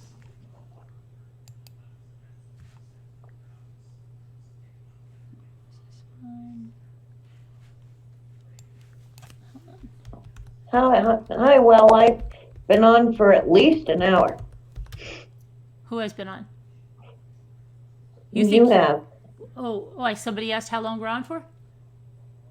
Yeah, well, I've asked how long you've been on for. Oh, okay. Almost Evie says it's almost late. It's almost 2 hours. I don't even know, like, sometimes I look at the clock and it's hours later and I don't know. Let's see. All right, so Rivera, let's see. Rivera, let's see here, agreed to the plea deal in 2016. He spent nearly 3 hours on the stand. And, my stupid Rivera. Across 2 or 3 days. I mean, that was a difficult one to watch back, but I had to watch it because of what my friend said. And I was like, I'm going to go back and re-listen to everything Luis Rivera says, and then compare it to all of the surveillance footage. And, so I haven't gotten back to the surveillance footage yet. Right. But I'm trying to, listen to him. Right. And then go back to the surveillance and kind of go back and forth until I've kind of gotten an idea. Okay. Rivera claimed that he and Garcia traveled to Tallahassee to kill Markel. Rivera claimed Garcia fired the deadly shots, and all three, Rivera, Garcia, and Katie, split $100,000 for the job. His testimony closed out that day. So, let's see. And does he say? Let's see. Oh, and then he about shooting the floorboard, and that was true. They got the car, right? So earlier Tuesday, Rivera testified that Garcia had shot a hole in the floorboard of the Prius during their trip to Tallahassee, and then they went and found that. The state had Grossman track down the Prius to confirm what Rivera told them. Grossman found a Prius with a bullet hole consistent with Rivera's story. Rivera confirmed that he's known Garcia since they were 5 or 6 years old. They went to elementary school together. He said he's known Katie for more than 10 years. And let's see. He's a good father, Rivera said of Garcia. Garcia would never abandon his kids, he said. And hang on. Why is my computer locked up here? Too bad he hasn't abandoned them, but basically both parents are gone now. Mm-hmm. And so technically they didn't abandon the kids literally, but yet the kids are basically orphaned at the moment. Right. Okay, now my thing is moving. Okay, so Rivera was questioned about a ride with law enforcement in which he tried to help them find the murder weapon. Rivera said they rode up and down I-75 for several hours and stopped at an underpass but did not find it. I wonder if they used the magnet fishing stuff. Rivera was clearly agitated when Garcia's attorney repeatedly asked about connections to the Latin kings. I've got nothing to do with the Latin kings. It has to do with me and Garcia, Rivera said, raising his voice. I think was true. Rivera The judge got testified, pretty, but I thought the you don't judge get, was pretty agitated by that too. but you don't get out of gangs except one way, just like the mafia, right? Right. So Dead. how he's not okay.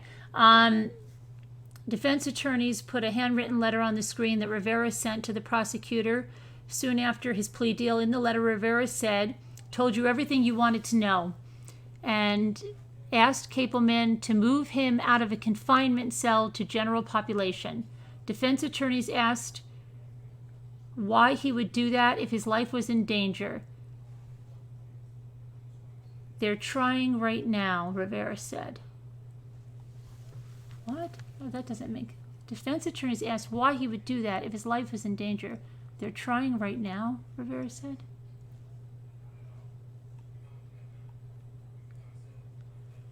Okay. What about that?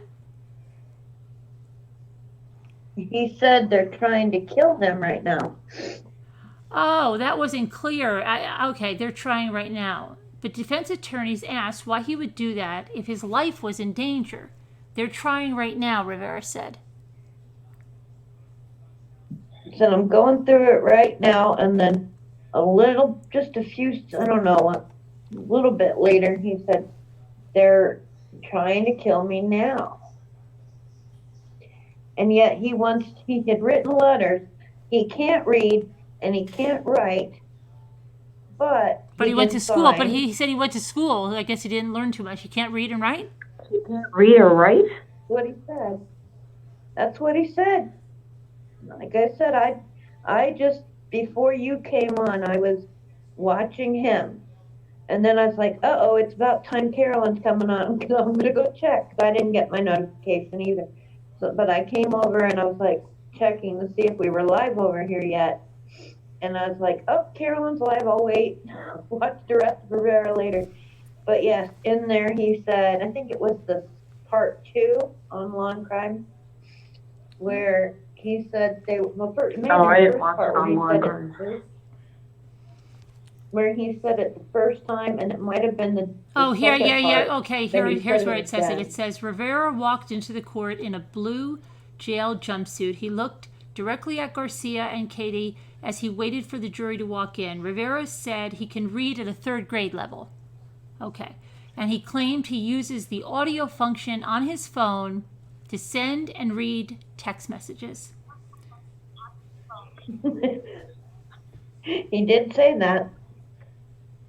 The defense also pointed out that he filled out the car rental agreement for the Prius.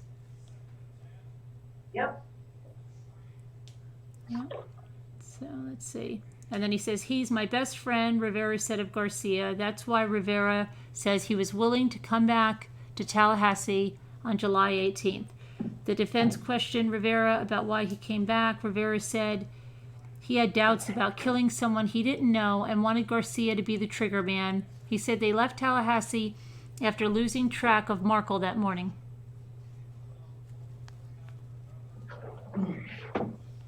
Yeah, I know they said they lost track of him a lot every time he dropped the kids off at daycare, and they went back to Florida. And then they came back that next time, and that's when they followed him to the gym and then followed him back to his house. Right. But they kept losing him between the daycare and the gym. And finally they just parked in the gym parking lot and waited. Hold on, I'm just trying to see if there's something here. And you watched this on the Law and Crime show? Yeah, it was on Law and Crime, yeah. And it's also on Court TV. 2020. Oh, you watched this I one? watched the whole trial, and I watched Yeah, I didn't watch that. I watched the 2020 on this Friday. Well, then you kind of probably missed a whole lot. But I definitely missed the trial stuff. I mean, they showed a lot of the trial because the 2020 it was a 2-hour event, so it was very long, and it was so interesting, and it was telling so much. I'm gonna have to pull that up on my on-demand here in a bit. Yeah, Rivera spent about 6. Okay. So yeah, I mean, it'll be interesting. They're not going to tomorrow. They're not having anything, right, because of the holiday. Are they? Yeah, Columbus Day that They're my not kids good. have to go to school in New Jersey for. Really? Your kids are not Yes. off? Oh, my No, kids they are never off. are. We're all so angry. We were off when I went to school in New Jersey. I know, but no, it's not anymore. New York is off, and we are not off. I thought I had a glimpse of hope they had a half day, but no, they have a full day. So what's happening in Florida? Might there be court then? Robin, let me ask Robin. Is she still there? Let me go back to the chat. I haven't been in the chat. Who lives in Florida? Robin. She lives right near them. Robin, is there school tomorrow? What's going on? She still here? I don't see her yet. She was just here. Oh, there she's here. Robin, what's going on in Florida tomorrow? You guys you observe Columbus Day or not? Is court open? There's work for her, but she doesn't go to school. His penalty She doesn't work at school, no Added school courses, in no school Florida. in Florida, yeah. Did anybody hear if they were going back? No?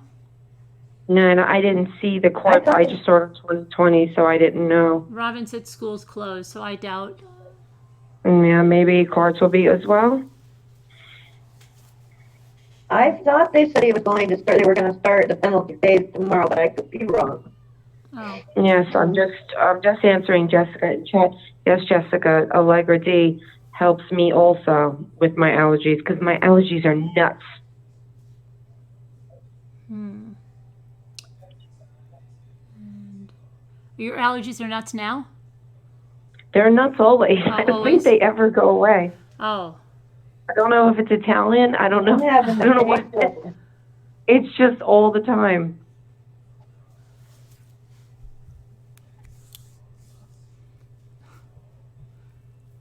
I'm pretty safe to say Jared Nelson is a troll, but we could wait and let him troll and not. Everybody, hi, Jared. Okay, I found it. Oh, you found it? What do they say? It says the penalty phase begins Monday morning at 10 a.m. All right. Oh, okay. So yeah, court's on tomorrow. Obviously, that's Florida time. You know, I think Jared lost. Robin said the pretrial hearing for Katie is October 22nd. Really? oh yeah, that's the status. The what? Status hearing. Status hearing? Yeah, to figure out what the status is going to be. The commentators on Court TV did say that they thought that the defense attorney made a mistake by not asking for letting her go out of jail since she was. So why would they let her go if she had to be, retrialed? I don't know, but they were just saying that, she's not convicted, so she's still actually, she's still technically innocent, because she hasn't been convicted. So, I guess, but I don't think she was that innocent, and I think everybody knew it, which is why she was held. I mean, personally, I think it was okay for her to be held. She had a lot more to do with it than she's got a doe idea claim. oh, of course, but but the idea for the commentators was the defense attorney has every right to say she's not convicted. Kids, let her go home and be with her kids until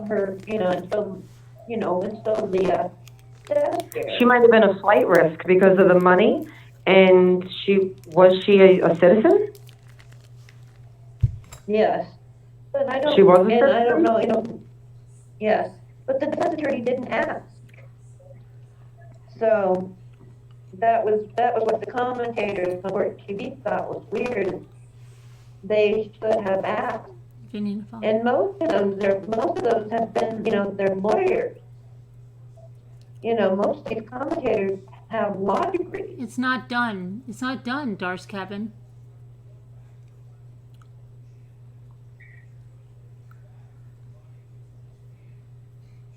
They're not done. There's a penalty phase starts somewhere. It's not done. Yeah, Where do you think it was done? it's not done at all. It's still going on. It's being held for her to be tried again. It's not done. I wonder if that's a fake Darce Cabin. There's a lot of fakers. We are very famous. You in your community, Catherine, very famous. Oh, but see, Yeah. oh, it's Look you. at the obvious trolls who are here on the phone right now. They come in as people. They come in as everybody here. It's insane. You know why? Because they're probably here so much they know everybody. So they're like, oh, I'll just come in as Diana tonight, and You have such nothing to do but create these, and isn't that against the law, you pretending to be somebody that you're not, and it's another person? That YouTube shouldn't be allowed. YouTube has to get with the program and stop do. letting people make these Because profiles. this is so dangerous. Like, the things they say, God forbid somebody gets hurt because of the things someone else says, going as their name of someone else that they're not, like Right. being one of us or anybody. That's so dangerous. Mm-hmm. I mean, they They're should have to coming put up with all these names. a driver's, a social security number, something with YouTube that Yeah, they just can't open that's how profile you after sign up. profile It's after how you sign profile. up with a lot of things. And crazy. YouTube isn't one of them? That's nuts. It is nuts. No, Rose, she's not going back on trial next week. She's going to a status hearing next week.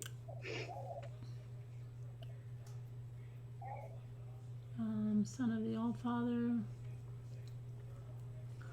Oh, your brother's sick, Tico? Sorry to hear that. No. Praying for him.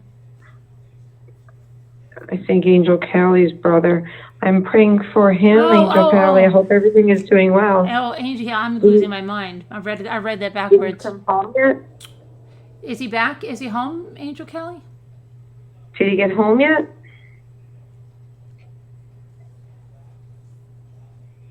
Anyone else have an issue? Stephanie, I don't think so.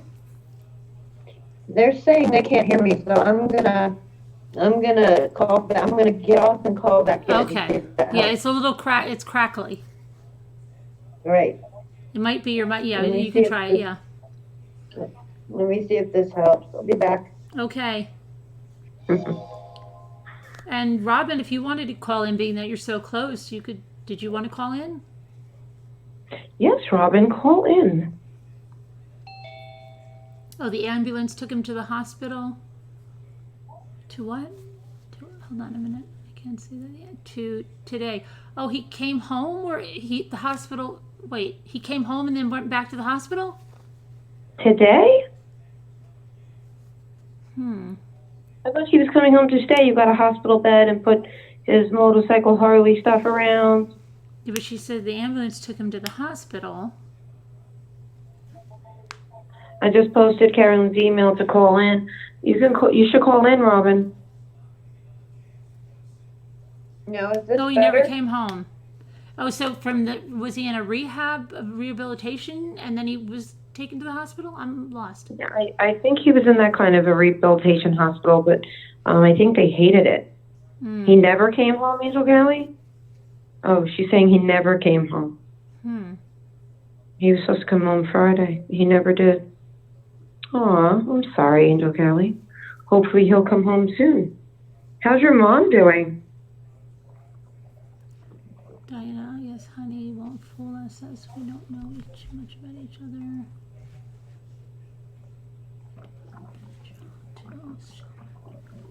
Your contractions? You're having contractions? With what? Who? Someone's having a baby? Frugal mom. how far along you went into preterm labor?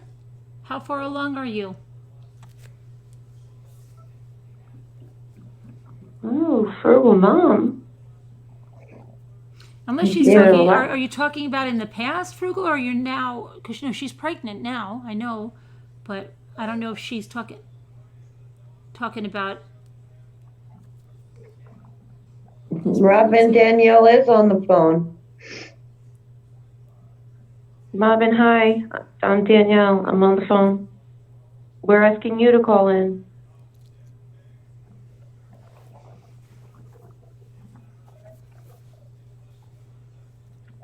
Oh, so you're not in preterm labor. Okay. Oh, good. No, we all just sighed relief. Okay, good. Mhm. Nursing home, and he was in a nursing home, and he called my mom and said he couldn't breathe. My mom called the ambulance. How weird is that? He's in the ICU. They're draining fluid from his lungs. Oh my gosh. Oh, Sorry to I'm hear sorry. that. No, Robin, we were asking you to call in if you wanted to, since you live there. Yeah, since you live around there, you might have some inside scoop. She's falling asleep. Stuck it out through the whole call last night and couldn't not sleep at dawn. Oh, okay. Sorry we kept you up. Maybe next time then. Maybe tomorrow or whenever maybe you get some more sleep. The nursing home. Yeah, it gets a little rough for them. She's on late. Well, I didn't realize that. I looked, it was 3:20. I said, we're going to get off early. And then Spider came on, and I looked at the clock, and it was 6 o'clock in the morning. I'm like, how did that happen? That was crazy. Yeah, I think I left almost at the end. I was like, okay, guys, I'm starting to fade. I got to go. Oh, the baby's been getting shook around 50 plus sneezes. Oh.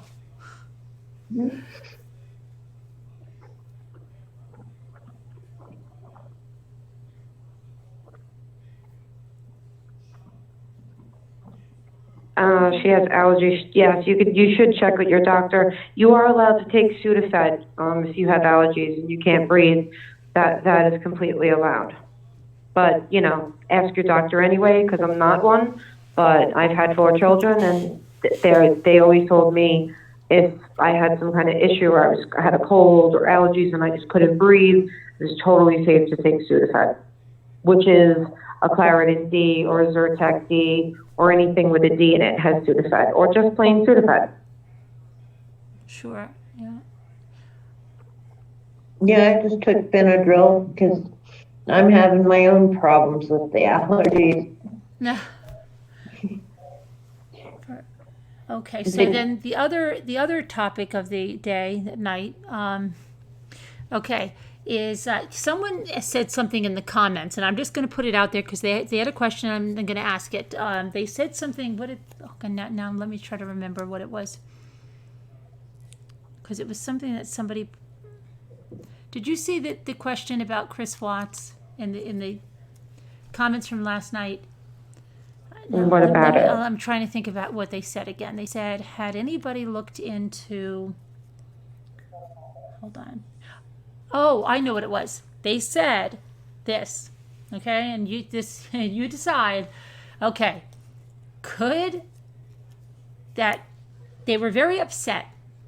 I think it was the same comment. If it's not, then I apologize. That the author did not go into that letter. What?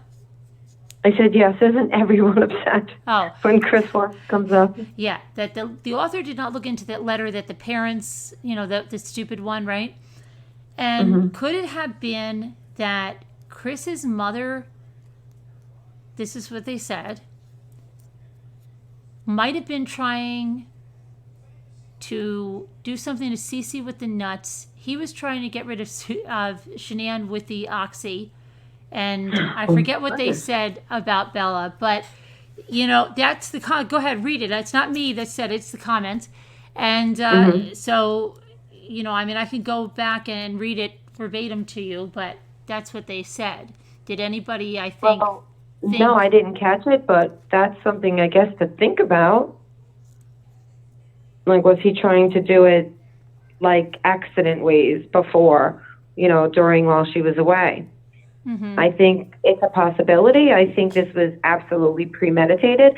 I think he knew he was going to do this a long time before he did it. I wouldn't be shocked. He just wanted a do-over. He wanted a restart. He didn't want to get a divorce. He didn't want to get everything taken away. He didn't want to, give alimony, child care, plus another one coming, so more child care. He didn't want anything. He just wanted free and out. And then Alicia said CW drove like a bat out of hell when in North Carolina Sandy was following like a suicide mission, but he didn't want to commit suicide. That's for darn sure. Dylan Flynn, Danielle C is on the phone. What happened? And I don't know who else. Dylan's asking who's the caller. I don't even see And Dylan. I'm Earthbound. Earthbound and Danielle C. How come I don't see Dylan? Oh, now I see Dylan. Okay, never mind. He was angry and wanted to scare the life out of her. Yeah. Or he just couldn't get to the restaurant fast enough to excuse himself to the bathroom so he could text his girlfriend, right? Yeah, she did report, erratic driving by him. Oh, yeah, she did, definitely. Yeah.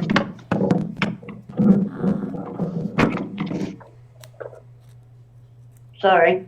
He had zero regard for his family. And then, what does anybody in here, don't be afraid to say it if you think it, think that Chris had no control over what happened. He was possessed by a demon, and the demon was released his first night in the Weld County Jail when he felt a hand on his forehead, and then he saw his grandparents in the corner. Does anybody think that that was the reason that this happened? Yeah, I do not think that, but everybody else is free to believe whatever they want to think. Okay. I do not control or should control what other people think. Me, I do not think that at all. I think he knew what he was doing. He did it, and he just wanted a new life, a start over with a young, not with a kids and tired mom. He just wanted to get rid of it all and start over. Okay. So he wasn't possessed. It was a long time, and he was doing like a lot of stuff, like he seemed to be possessed only at certain moments, right? Yeah, after he heard the stuff, that was from, that was from, what do you call it? Everything that he was hearing from other people in the outside, that's what he started stating. He started stating everything that was being said, the ghosts, the haunting, give me a break. Like, he can never own his own, his own anything. Mm-hmm. Everything's got to be someone else's fault. Someone else had their hands. Remember when he said it was someone else's hands he couldn't let go? Yeah, it wasn't him. I know, it was always someone else. Mm-hmm. And but miraculously, he seemed okay when he was eating pizza. Was it someone else having the affair? Right, and when he was eating pizza, when he was being interrogated, he seemed pretty calm, and he was having pizza, right? I would be a nut job. I would be like, what are we doing eating pizza? Let's get out there and find them. Right. And he never asked when anybody came in, oh my gosh, did you hear anything? No, even when that guy called at 2 in the morning, did somebody call? Did you find them? Nothing, no. Didn't even care because he knew he killed them. Right. Oh my gosh. Lots of time when I watch Doko talk about the rest. I don't know what that is. Chris Watts. No, hold on. Down. It's going too fast. Chris Watts knows it was him and him alone, and he decided to do it. There was no going back. He had several opportunities but chose not to. Right, Diana? He doesn't want to be accountable. Right? He is corrupt in his mind and heart. Rugel says. Nisha's got a good point. We should set up our own preposterous story I for what think happened I think Cindy and see if was just so hell bent on proving Shanann wrong that which she seriously thought would be like a rash. You're talking about Kathleen the nuts. She was wanted to prove her wrong. Yeah, I would have been scared to death to leave. You know, I don't even know how she left Cindy. I guess she trusted that she wouldn't do something so crazy. When she left that's her weird. with the I don't kids. know. I know there wouldn't be a nut in my house. There wouldn't be a nut in my mother's house. There'd be no such things.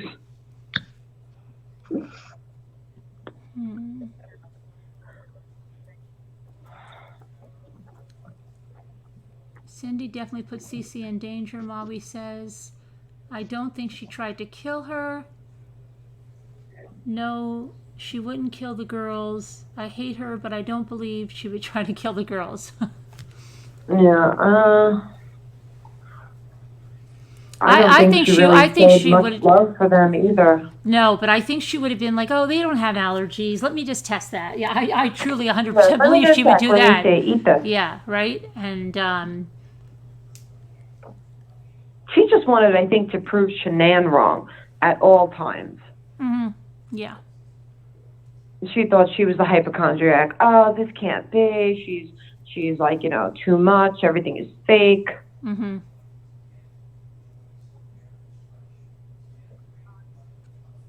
wants to put everyone. Why is my chat not? I don't have my chat. I definitely think she intentionally exposed her, Caitlin, to the nuts. She's a bad-minded, evil witch, Carol Lucy says. And the daughter is. Oh, I've got to move my chat is like not. Hold on, it's not. There was a Dr. Oz interview today, and we missed it. No, I missed it. No, I think it's today, isn't it? Tomorrow? Oh, you mean Monday? Oh, okay, good. Then I didn't miss it. Today's Sunday. I just someone saying I missed the Dr. Oz interview. But is that true? Did somebody look at the listing? I don't know. I could. Oh yeah, check it out.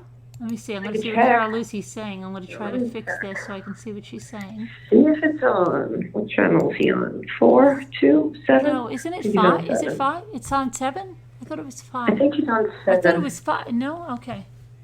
Jimmy would know. He watches them sometimes. I have no idea.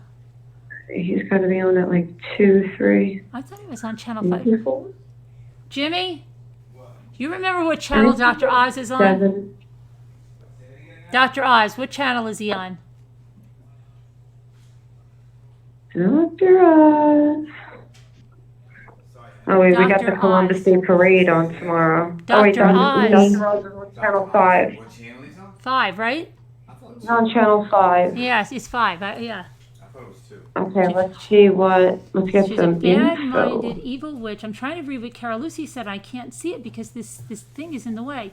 She is her daughter is exactly the same. What? Find out my relaxers, straighteners, and keratin. No, it says it's about hair treatment. What about tomorrow? What about Tuesday? Let's see, Tuesday. Okay.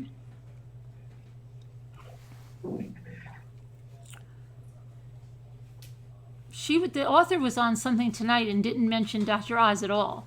So I don't know. Yeah, I heard it, but I didn't hear when. It's on Tuesday. Marion says it's supposed to be on Tuesday.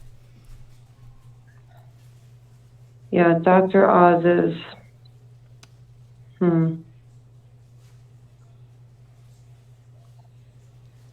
But led an ex-LAPD cop to go on a vengeance-driven shooting spree. That's Tuesday. I think he's going to have a very short. He had John Douglas on there, and it wasn't even a good interview. I don't think he's, especially. I don't know. It's just going to be the same thing over and over. So you went to the prison. Oh, how was that? What was he like? Yeah.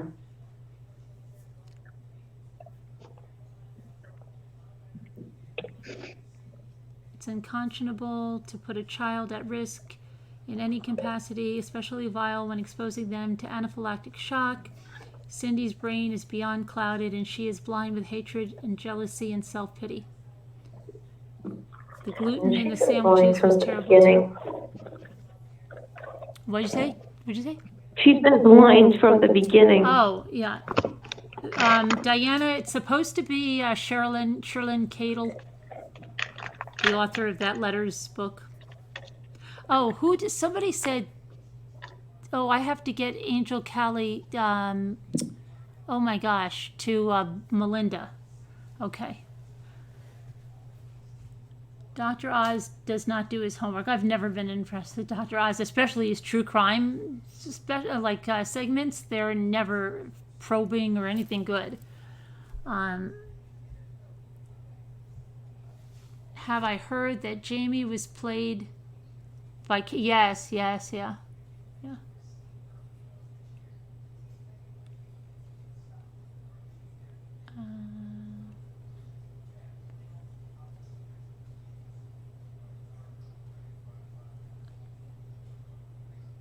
Remember the case with the girl they pushed her boyfriend to kill himself? Yes. Yeah, that's the. I wouldn't count on that happening. They've got him where they want him. They're not. If you go back at the beach, she's putting cream on Shanann's back and face. His face is evil.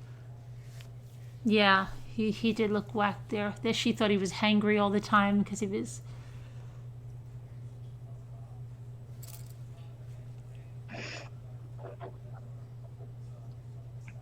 He doesn't interview good, I agree, CJJ.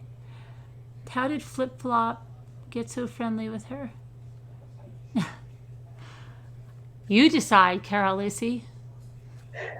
Maybe we should write a letter to Chris Watt.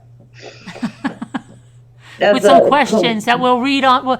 We hear some questions, viewer questions, and then we'll put in your answers and we'll read them. Yeah, online. A collective letter. From Mommy Ramblings. Hey, Chris. Yikes. Yeah.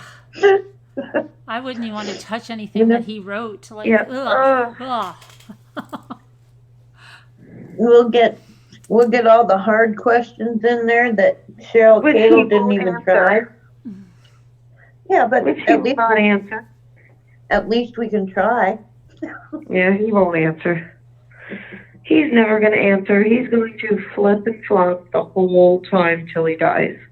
Yeah, but his story gets worse and worse, like more horrific every time. Yeah, but unfortunately, which is awful. But he might be doing that on purpose so he stays where he is. Right. That, and also that's just how it evolves because it makes what they really did seem less and less. Like, let's say you burned down the supermarket when it was empty, right? And then if you kept making it worse and saying I burned down the supermarket and there were kids inside and they died and I burned it, and then it would be like, wait a minute, I didn't do any of that. I just burned it down when it was empty, so that's not so bad. So I think in his own mind, it makes it less horrific what he did. And that's why Longo makes it worse and everything else. It's sad because it makes, like you said, it makes everything worse on our end. Mm-hmm. You smothered your kids to death. But then they got up. Then they got up and I killed them again. So I killed them twice. How could it was worse? How could you make it worse that you killed your children? Well, if you killed them twice. Right. That would really be bad, right? Both of them twice. Yeah, that is the craziest thing I ever heard. Not once, I had to kill them twice. Because, what if they get up again? Right. They didn't get up. And then to even leave a little inkling that when you drop them in the well, maybe they're not completely gone. Yeah, He right, left that sure. little They weren't alive when he took them there. Channel 5, Dr. Oz, it's Tuesday if it's going to be on, but it's Channel 5, Fox, whatever channel that is for you, wherever you are. It's 5 for me. It's Fox. Yeah, I have it 5. I don't even know what channel it is here because I don't watch Dr. Oz anymore. No, I can't. I don't. Stomach him. I used to watch him a long time ago, not anymore. He got let's see, Carol Lucy said he's full of it. He wants to satisfy all the different theories. Yes, he does. Got the autopsy sealed for a reason. But see, he didn't get the autopsy sealed. The pictures are not going to be released, but the results are there. There's actually laws here in Colorado and in lots of states that these, even though the autopsy report is public record, those pictures are still HIPAA, those are still medical HIPAA protected and are not supposed to be released. Really? The only people who would see those pictures would be the people in the courtroom during the trial, which obviously they didn't have. Mm-hmm. So I know that somebody in our community, not this channel, but another true crime channel, actually thinks there is a supplemental to that autopsy report and intends to actually ask for it from the medical examiner's office. He asked for the pictures and everything. They would not send the No, pictures. they're not going to give him Chris? that. No. Another creator. Yeah, they're not going to release the pictures to him. In the 90s, I got a note from home school parents, peanut allergy. What? Made sure not to give our own kids. Oh, when Luke had a kid with peanut allergies in the class, you don't even know what we had to go through. There was so much hand washing in that class, which I was glad about as a germaphobe. But Yes, I am too with things like that. they had to buy so many things of wipes, and these kids literally had to wash up from everything because if they had anything, the kid had to have his own set of everything in the classroom.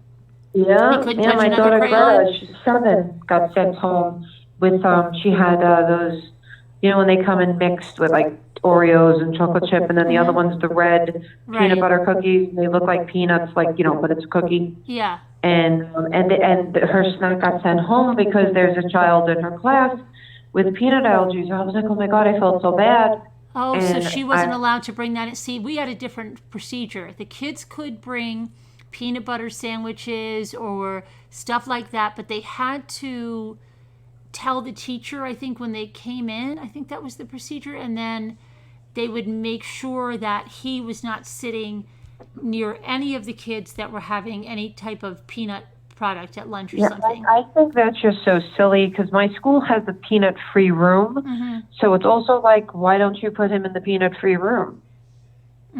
Yeah, I don't know. I mean, it was scary to me. I kept saying to her, like, you're just going to, like, trust that, like, the 5-year-old coming in for kindergarten, yeah, I got peanut butter today. Like, what if he didn't say it? Like, I don't know.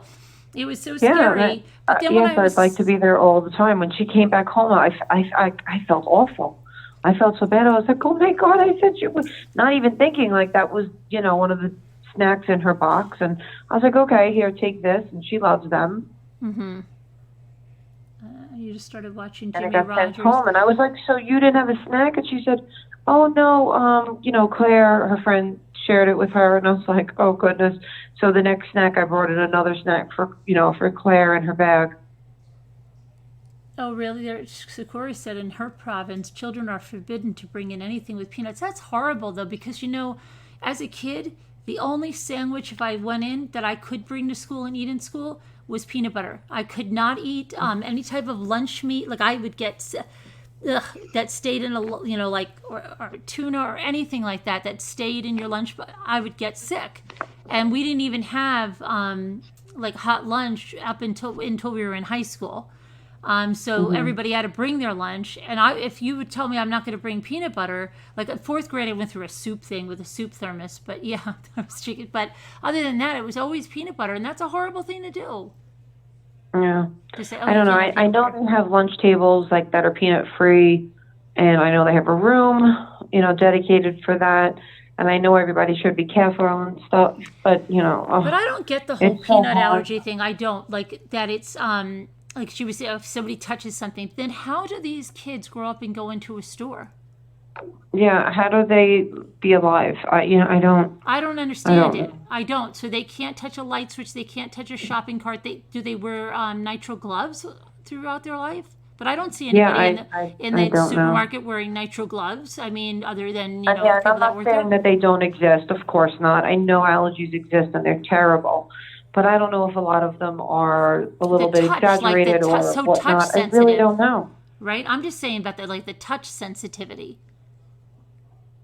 You know what I mean? I mean, I'm confused. Yeah, they're not touching it. They're not, sharing it. They're not next to each other. Well, no. Well, this woman that was telling us, she was saying like if a child brings a present and it was wrapped with anyone that even had touched a peanut-based product, and then that child opened that wrapping, and I'm just like, wait. How do they go through life?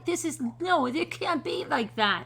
The person that delivered your newspaper or something, if you had a newspaper, right, you touch that, then you're gonna die. So somebody that at the fast food restaurant that touches a cup of coffee and gives a cup of coffee, you're gonna die. I don't get it. That's a little much, but I don't know how severe it is, and I'm not a doctor, but I think that's extreme. Yeah, but just like the things that they were telling us in there, and I'm just like, how can you even live like that? You can't pick up anything in a store because somebody might have touched it and that had a peanut product on their hand. Yeah, and there was no allergies when I was growing up, like none. Oh, yeah, I don't know. That's so weird. You could eat dirt. There was nothing. Schools are just extra. No, this was the mother herself telling us, CJJ. We had to sit, all the parents had to sit and be briefed on this from the child's mother. Yeah, it's not even the schools. It's the moms. It's the parents. And there's always one room that says peanut allergy on it. And that's, where they put, maybe someday they're going to need more than one. I don't know. But I'm confused about how they're going to get on with their life.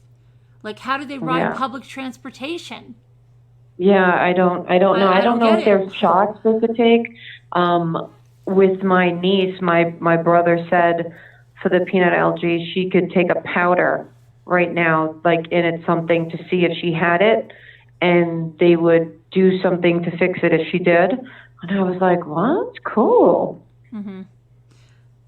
And then this mother said her child might not even have the peanut allergy after all this. Can you believe this? Oh, awesome. Thanks. Yeah. Thanks, Mom. They attended the wedding. Whose wedding? Never. They should give. Well, he doesn't need an exorcism now because it came out of him on the 15th. Yes, he has let out all his demon exorcism, and he did it. Uh-oh.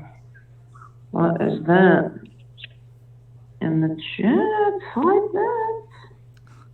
My daughter is allergic to grass. They'd have to delete. I don't know how anybody can live a life like that. I mean, there's just too much stuff. You're a male. As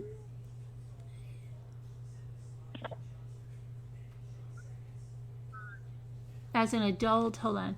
As an adult, they would. What'd you say there? Is two. If he touches peanut butter, hold on. I'm missing. Hold on. I've got to figure out how this will not shut. Let me move this stupid screen. It's driving me insane. Okay. And now I've got to make the chat bigger because. Hold on a minute. I can't read what anyone is saying. Okay. So now let's see. The older grandson cannot have peanut butter at home because the little brother has peanut allergies. So the older grandson wants a peanut butter sandwich when he comes to our house. Okay, and then what did you say something else about it while let me see. Dang it. Now I lost everything I wanted to read.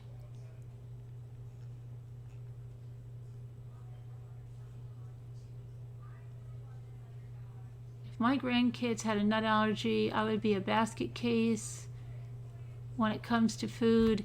I hate Cindy for doing that. If I thought there was even a possibility.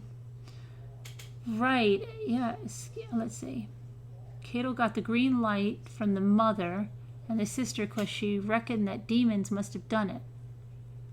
Chris. Yeah, not Chris, everybody so did it lovely. but Chris. Right. And let me see here. I wonder if it's a potential consequence from all of the mandatory vaccinations children are given right after birth. I don't think so. I don't think then no, my kids don't have that and they were given vaccinations. I don't know. what do they say? Like, if you eat peanut butter, like, you would think that, then if you eat peanut butter when you're pregnant, you would think your kids are more prone not to, but then they were trying to say you were. That's what they say. They said if you eat it while you're pregnant, they won't be.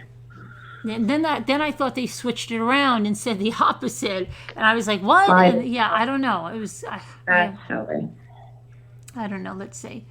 CW did a self-exorcism. Right. That's what I said. Wouldn't he have told someone that, oh my gosh? But wouldn't he even have told someone, like, you can't believe this? The demon just came out of me. I realized what it was now. I was possessed, right? He didn't tell anyone. Because why? He's just so stoic. He doesn't, I'm not going to tell anybody that the demon came out of me last night. Right? Okay. No, yeah. Mm-hmm. And opened the cell and just walked out.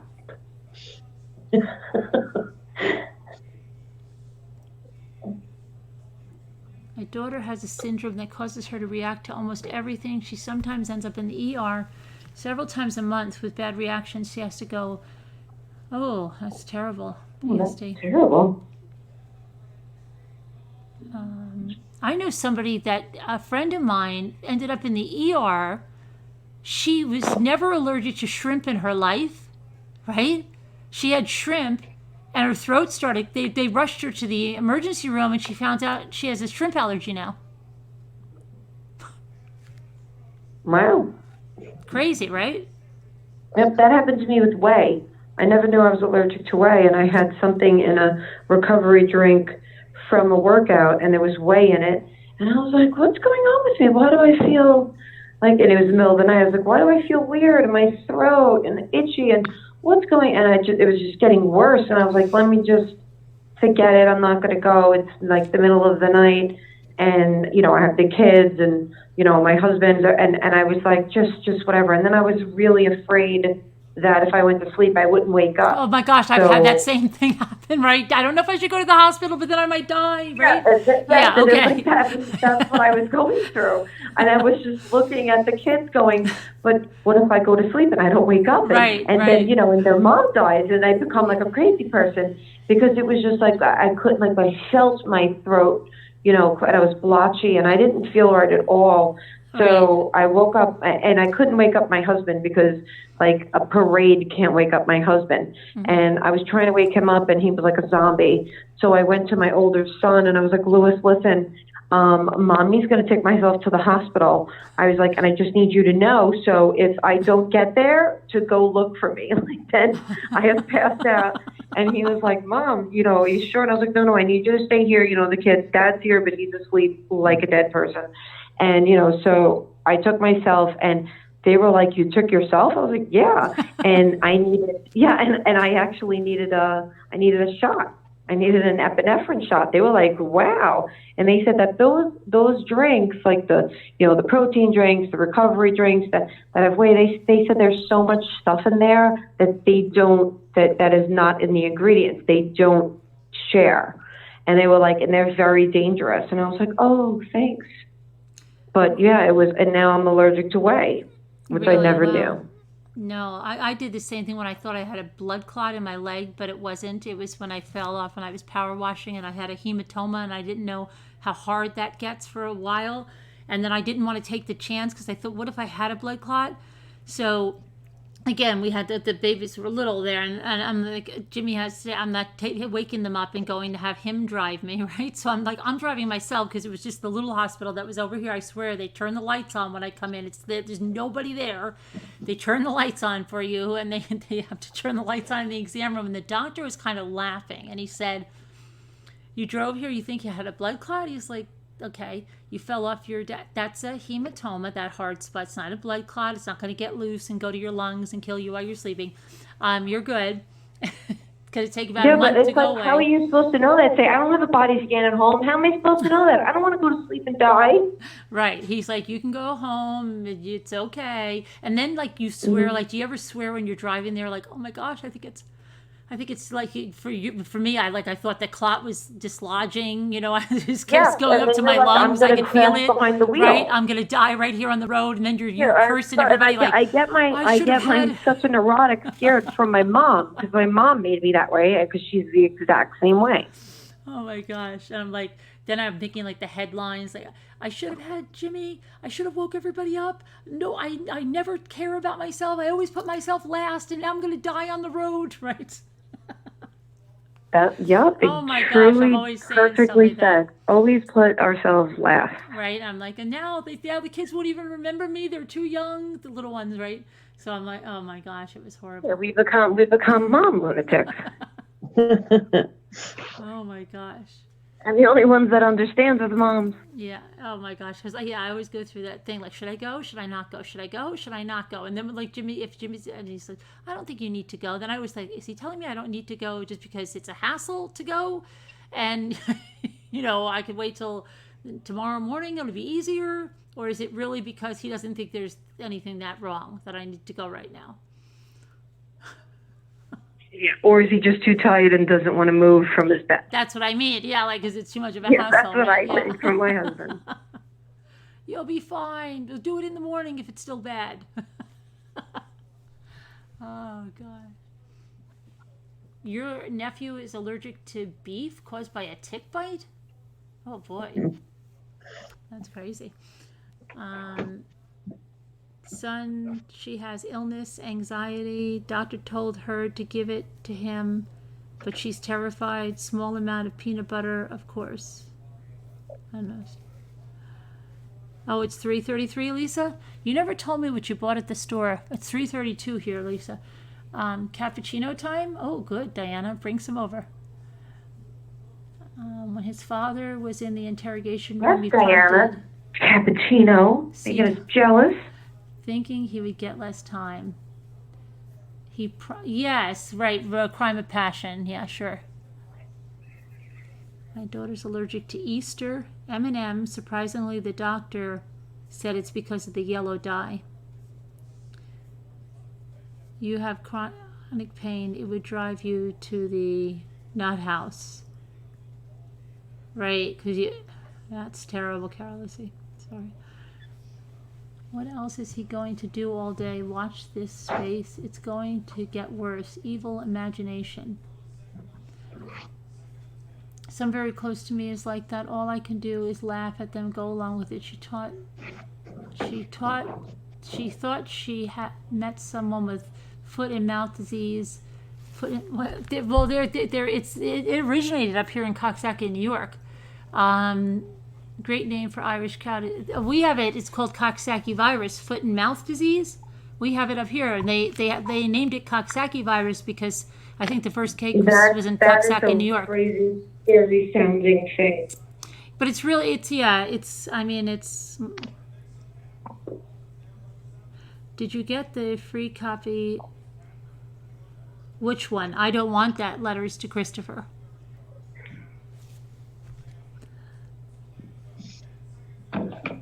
My mother-in-law is allergic to things at her house, but can withstand smoke, parakeets, and dog hair at your house.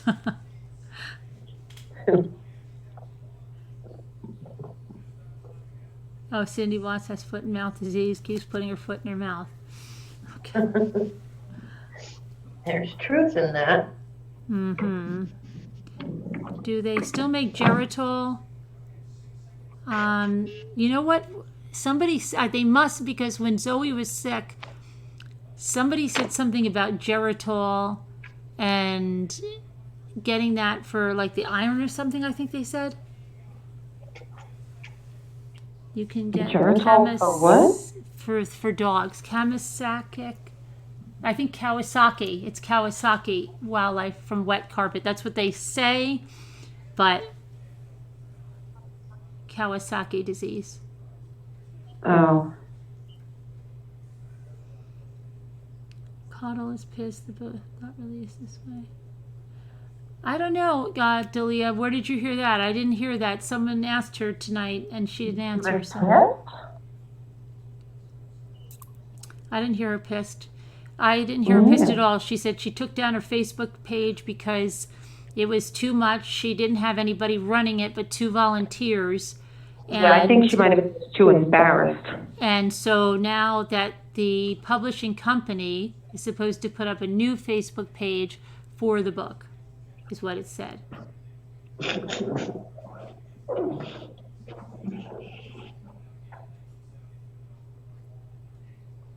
Okay, Jessica, bye. Okay, Jessica, see you later. Ruthie, I think it runs in the family. Someone said the book was on Reddit. I think you're thinking of Cindy's book, maybe? Or maybe someone put it on there, but really, I mean, it's how, I don't know. Reddit would probably take it down if somebody posted the book on Reddit, because that would be against their terms. I don't know.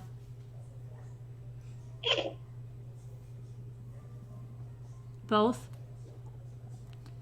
There's nothing. Okay, Eastbound, Earthbound Spirit and Carolyn, I'm gonna hang up. If Oh, Jess okay. is leaving, I'll get back in the chat. Okay, all right. Thanks for calling in. Let's see. All right, thanks for having me. Bye, ladies. See you in the chat. My lungs would completely, your cats would kill me. Oh, I understand chronic pain from the side of the patient. But, yeah, and she said something like the only reason she wrote the book, I believe she said, was for closure for the families. That's the only reason.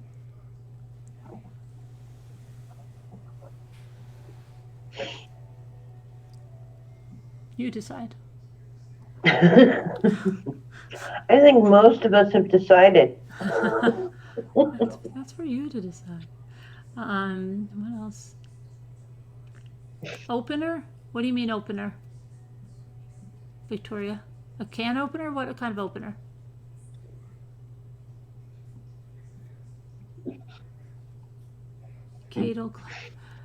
Cadle actually said she thought she got the truth. Yeah, right. And of all people, he told the truth to her. Yeah, okay. Yeah, okay. I think he told me the truth. Yeah, whatever. Danielle C. Two Scooter was the, yeah, Danielle C.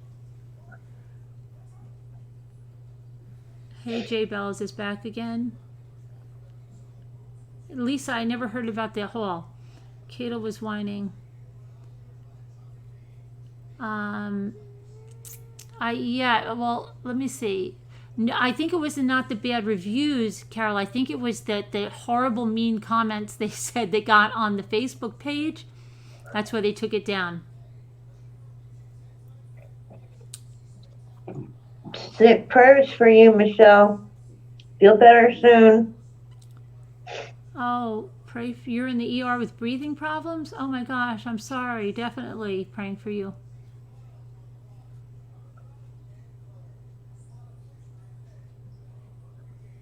Every time you ask me, I answer. See, this time I see it. Albany had nothing. Really? Wow. That makes me feel a little better, though. But, did you get anything else? You said that the cookie jar was on sale, you said, right? That's so weird. We're going to have to watch next year if they bring that cookie jar back at the same year. I didn't look last year. I got mine in 2017, so I don't know if they brought it back in 2018, but we know they brought it back in 2019. Let's check it out and see if they bring it back in 2020 at the same time, late summer.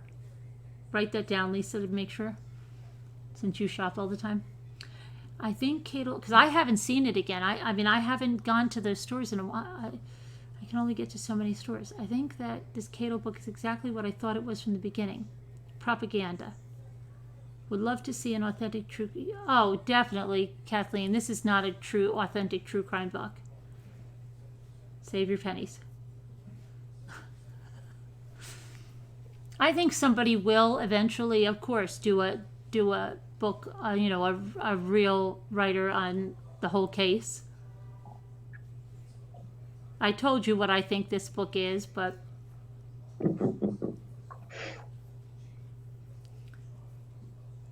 Cato wrote a book to help with closure with a lot of BS. Yeah, I didn't even see, like, she wasn't even anyone that seemed like she was really, it was all that she was interested was Chris. Not really the case, not really the facts, Chris. Seriously, I mean, wouldn't we have seen, like, it's, I don't know. If she did follow the discovery like we did, not too well. Then she's totally proven to be an idiot. Somebody else was in here too saying they said they look at the discovery, but they don't they look at like something maybe on like, oh, somebody, oh, that's the discovery. Okay, good. Yeah, bits and pieces of what Yeah, he's that's what I mean. Right. Yeah, I looked at the discovery. Yeah. Oh, really? Oh, yeah. Where'd you find it? Oh, I don't know. If it's online somewhere, I grabbed a piece of it. I saw something. I saw a video on it. Uh-huh. And it wasn't this channel. Right. Yeah. Because this channel's all about fact and compassion. Yeah, it's a long. There's so much in that discovery. And then some people go. I love the people that, especially some of the creators, go like this. I didn't look at that. It was boring. I didn't look at that, but it was boring. Okay, so it's boring. Like even trials, I just skipped. Like I've said that if I'm not following a trial, but if I'm following a trial, then I'm not just going to say, okay, well, I'm not going to look at that part of it because that's totally boring. Like you could say I didn't have time, I have to go back, but just say that was boring. You know, how could you be following the trial? Right. It was pretty boring. Yeah, I mean, but if you're following it, then you have to go through that board. Like there's boring stuff in the Chris Watts discovery, but you still have to go through it, right? Right. So yeah. To get it as factual as possible. Right. So And I'm sure you did too. I know I read through the whole dang thing, plus that second release. Yeah. I read through all of it several times. Right. Yep. Because that's you like miss stuff the first time, then you learn more stuff, and you go back, and oh my gosh. And it was hard to read because all the notes that are sitting in the middle and. Yeah, because they copied all their notes, and so some of it, yes, was repeated, and it's redundant because they were handwritten, and they wanted the hint, then they were typed, and then yeah. Right. It was difficult to follow around all that, but you did a very good job covering that, every little bit of it. Yeah, I try. I mean, I'm interested. That's why I'm interested in most cases. Some cases, it's just like maybe not. But then, like when you came on with this case, and I hadn't followed this one, then I was like, that's why I'm late to the game. But right. Now, that's what I was going to say. And now, who just said something? Diana. About the other murder for hire, the one with the Dr. Sievers.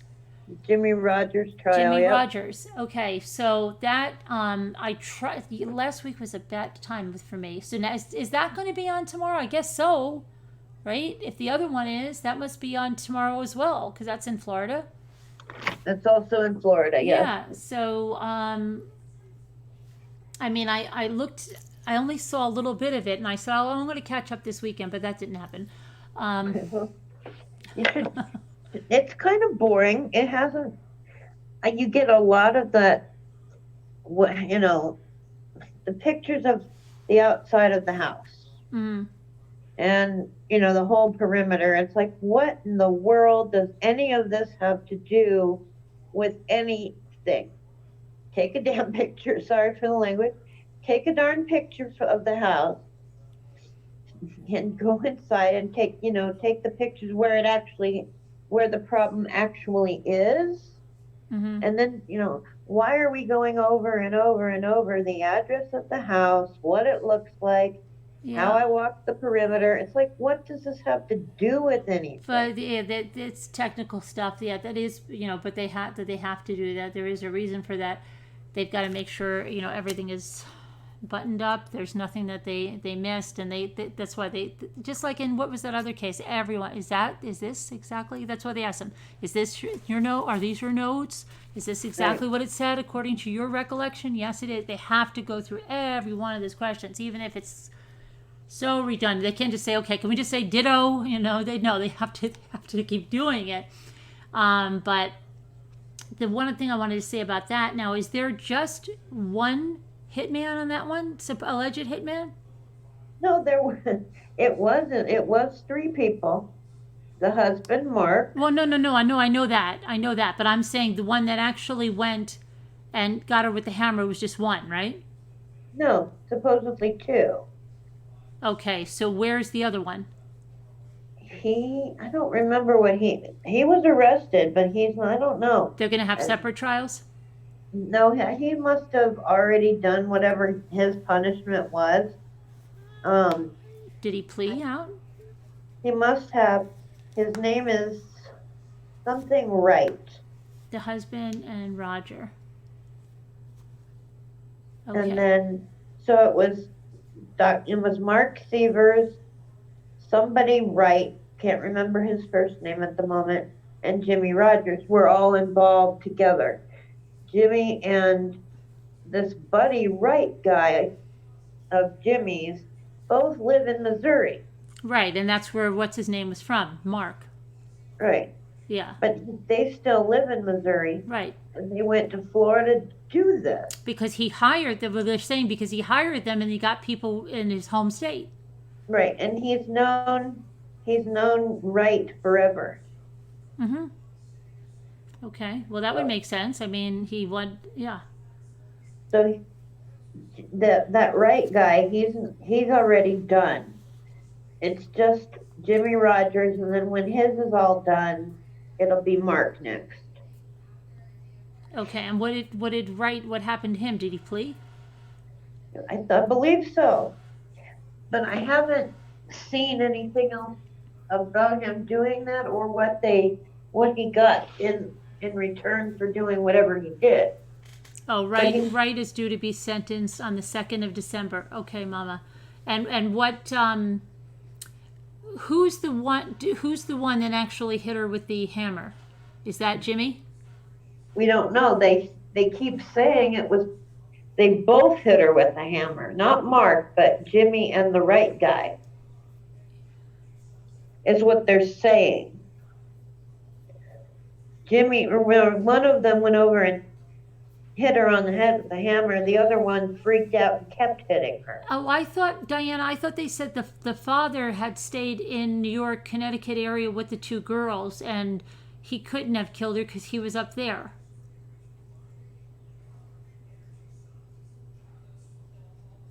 They were visiting, I believe it was her family. Her family, right. She was up there too. She went back early because she had appointments.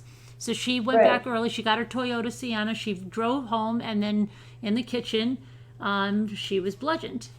Right, but Diana said she was wondering if Mark came back and then went back to the girls.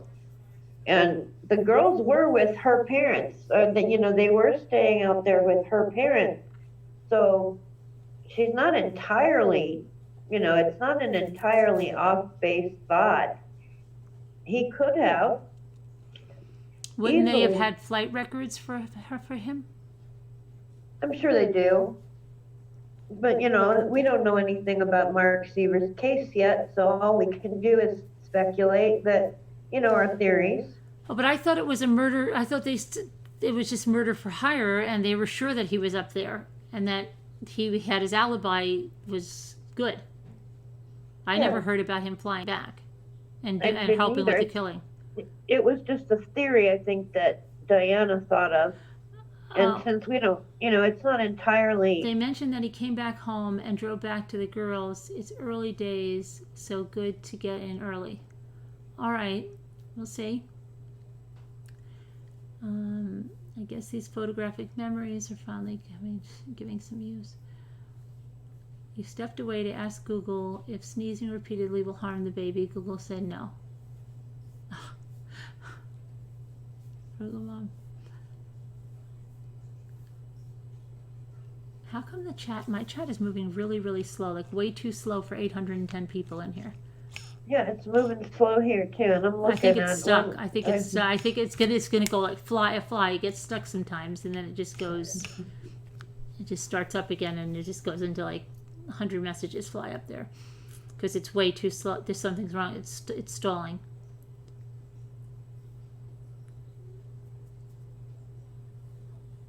I have watched and gone back and rewatched all the early testimony, and now I guess from what Diana said, I'm gonna have to go back and look at the early stuff again.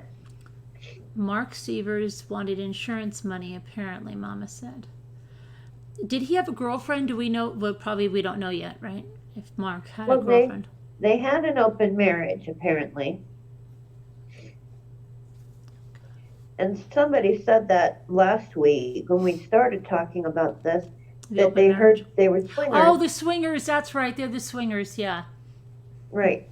They've got an open marriage. I wonder if they found their profile on a swinging site. Maybe. So we'll find out. But I don't know how I'm going to watch both tomorrow. The sentencing hearing and the problems of a murder true trial. crime fan, right? How am I going to watch those two? I'm going to have to put them in 2 TVs and keep iPad. Penalty. Which one are you going to cover? The penalty phase or the murder for hire? Because I want to watch both, for heaven's sakes.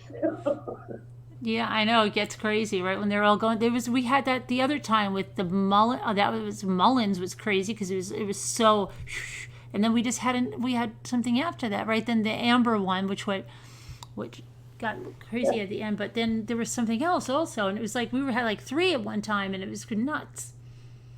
And now Frazie's going to start the 18th with there, and then oh my gosh, but there are no cameras. That's going to, in a way, it might be a little bit of a break because you just have to follow, but I really wish they would have had cameras. Yeah, that was the information overlaps to most that follow a lot.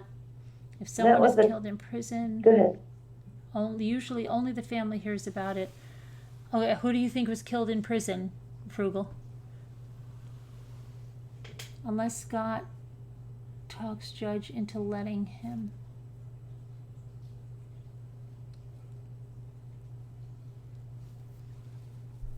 Scott.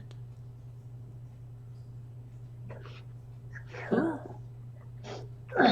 You're not talking about a creator that he's going to talk to the judge? We need a true crime bar with a wall of TVs like sports. Yeah, right? That would be something. That would probably be something, yeah. And maybe like a little private room that was soundproof so you could and call it a jury deliberation room and people could go in there to discuss. Right? And away from the bar noise and the TV. That would be neat. Yeah. And have it set up like a jury room and then have it set up like a courtroom and where the bar is and stuff. Yeah, that would be neat. That's a good idea. You have a good business idea. Who was that that had that? I wish more people were watching the trial here so we would have, really good conversations, just like, and we'd be deliberating just like the jury. Right. A lot of people do, but they're always scared to call in, and I have no idea why. It's so easy. Maybe they just, I don't know. I was a little nervous the first time I decided to get on a call. Mm-hmm. It was with another creator. Yeah. But I was on my first call. But like you said, there's always a first time. All right. Bye, Carol Lucy. And once you do it for the first time, it's like, it gets easier. It gets easier and easier and easier. Yeah. And then you don't care at some point. Right. You don't. Sometimes I'll turn my camera on and sometimes I won't. But it's, I'm not afraid to call in. Mm-hmm. Mm-hmm. Yeah. I'd call in every night if we had discussions, about trials that we're watching. Right. What about this Marquise Lloyd trial? Anybody watching that? Which one? The Marquise Lloyd case? No, what is that? Which one is that? He killed his much younger pregnant girlfriend. Oh my gosh. Okay. And shot her brother. And he what? And shot her brother? Yep. What state? I don't know what state. Marquise. But, Marquise Lloyd. And they have videos on Law and Crime for that one too. Are you guys serious? It's in Florida as well. You're not fooling around? Open and shut case, don't you think, Mom says? Open and shut.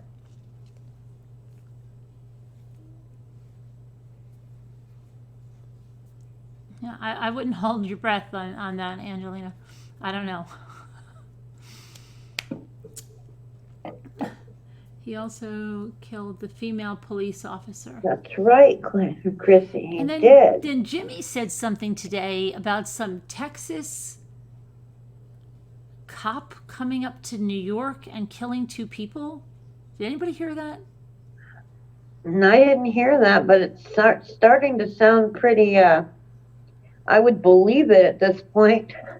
Dallas and Fort Worth obviously have problems with their gun-toting criminal cops, man.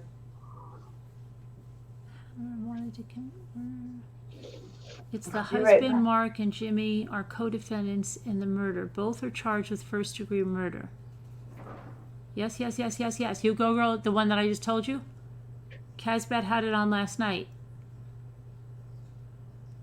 Casbat. Oh, is that the one that I went in on late and I didn't know what it was? Was that the one I was at or the one? Okay. Was another killing yesterday in Texas. No, it wasn't in Texas. It was someone in Texas that came and killed 2 people in New York.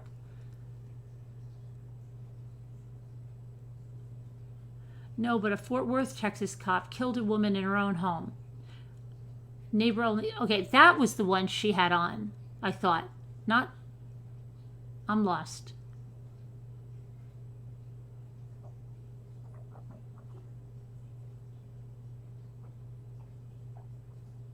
Casbot was the 28.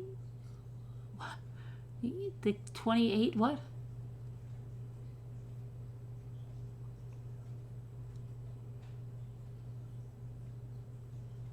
It's all coming to an end. What's coming to an end, Angelina? 28-year-old that got killed for looking out the curtains. She was playing video games. But that's not the one that I'm talking about, right? In his own in Texas, right? But Jimmy said there's someone, a cop from Texas, that came to New York and killed 2 people. Okay, so Evie, okay, that's a different one. But Jimmy said he sent me a link, and I said, when did it happen? He said, I don't know. Hi, Nona. The one you're talking about, Carolyn, is Tim Dean, Jimmy's brother, who went to Sodus, New York to kill 2 people, Texas police chief. Did it just happen? Because Tim Dean. What about the cop in Fort Worth that killed the lady on a welfare check? Yeah, Casbot had that one. Yeah, I know. It's like, you didn't, it's dark. It's night. It's the middle of the, it's late. It's dark. She probably didn't even know you were a cop. You can't just say, show me your hands, and expect, you have to say, Let me Dallas, see. Dallas police, or Fort, you got to announce yourself as a police officer before you just decide to say, show me your hands. Okay. Hold on, I'm going to try to get Jimmy's link that he sent me because I don't know what. Hang on. I'm so hungry. Why am I so hungry? Okay.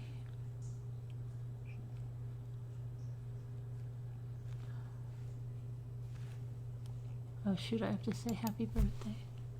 He never should have shot at all, Evie. It's just like Amber Geiger.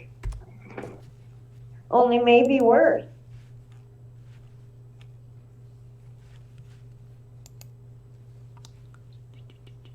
Jimmy. I wonder if Jimmy sent me. Jimmy didn't send me the link. I knew he wasn't gonna send.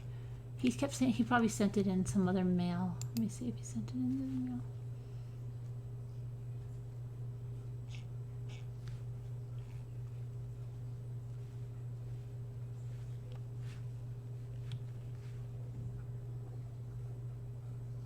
And you don't do a perimeter check. I mean, you just knock on the freaking front door.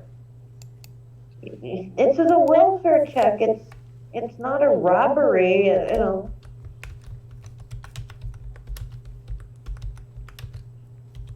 That cop, I mean, obviously, Dallas and Fort Worth need to retrain each other, retrain, because there is obviously something wrong with the way they do things. Oh no, what are you, don't give me this. Okay, so let's see. Where's the... My daughter, when she's on the attack and I have to call the police, they come right to the door. They don't do a perimeter check first.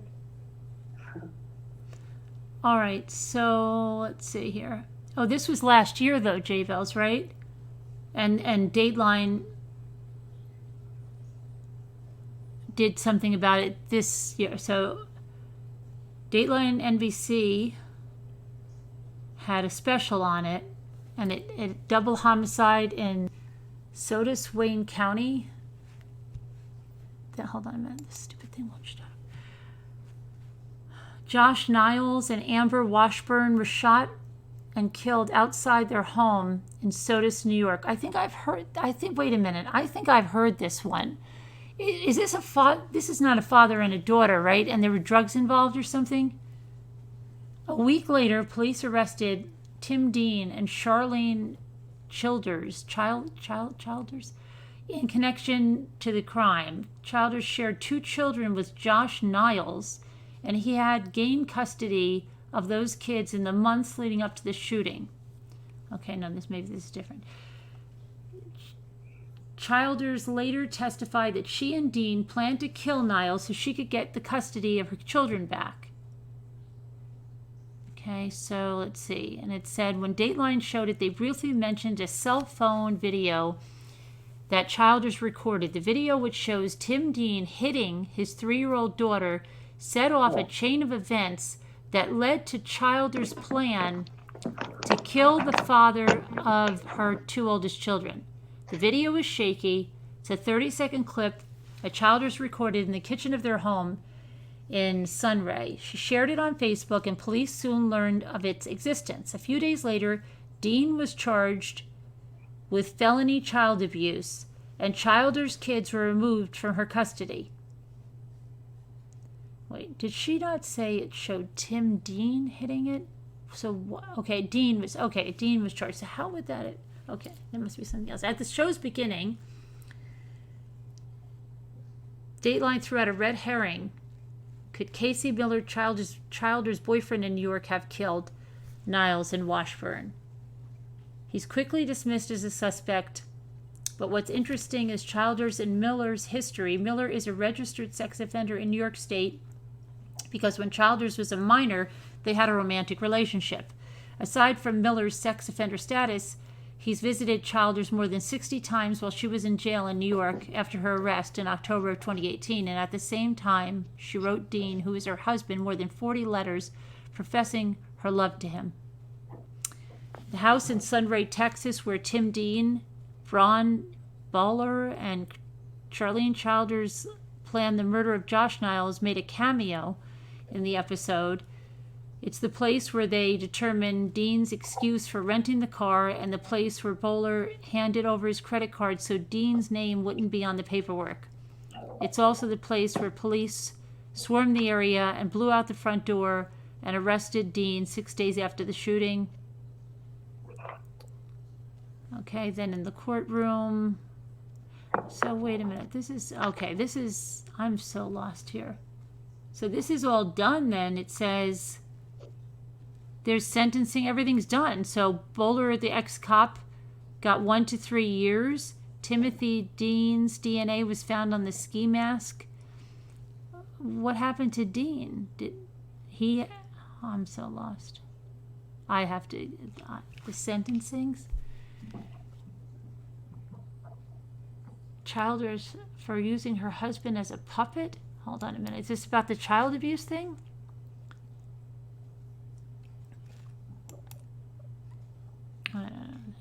This is a lot to go on. Is anybody in there that knows this case? Because this is crazy. It's done. Dean, life without parole. But what did she show the hitting? How was that? I'm lost. Where did that come into the play there?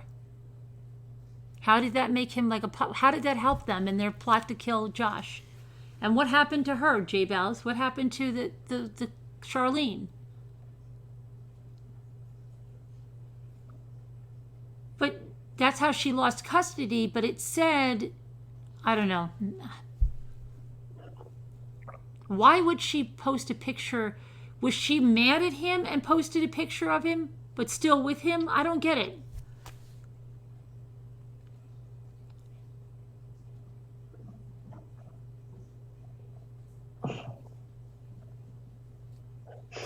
Yes, Hugo Girl says.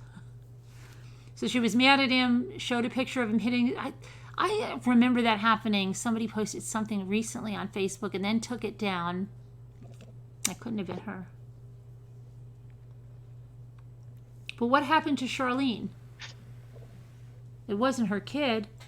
It said it was her kid. It wasn't her kid. She's in prison, but she hasn't been tried. 28 years. I am so lost. You're getting lost here too? Join the club, Diana. Tim Dean.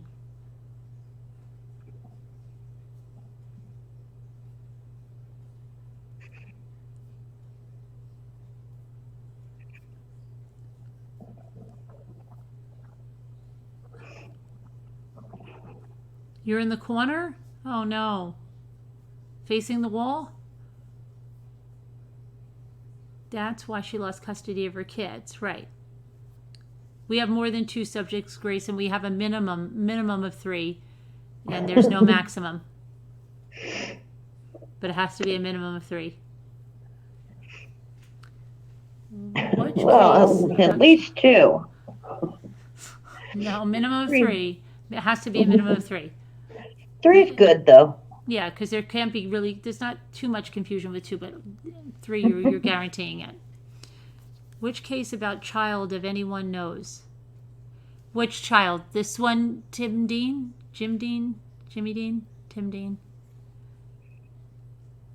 Facing the wall scares you? Reminds you of the Blair Witch Project? Okay. Watch Dateline. I've got to watch a lot of things. You go, girl. I've got a lot of catching up to do. Charlene is in jail.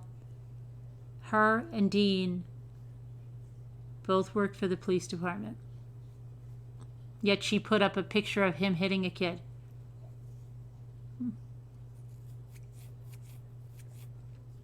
You're lost completely, Diana? It helps if you have a head like a washing machine. You're always catching up, Bethany.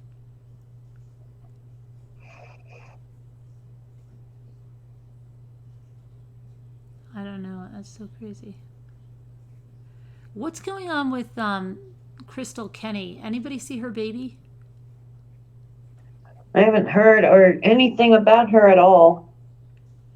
Even that crazy with phone guy has not put anything up about that. And I still haven't watched any of those videos that he put out. But he usually claims he knows everything with his, being in such a small city. Mm-hmm. He doesn't know that much. She pled guilty, so yeah, no trial, but she testified in trial. And she got 28 years. Criminals here leaving the court smiling because they were given a lenient... Oh, in Australia?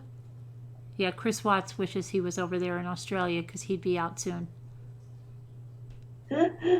Or, yeah. And that's... Julie, there's 3 different things going on. There's the Jimmy Rogers trial.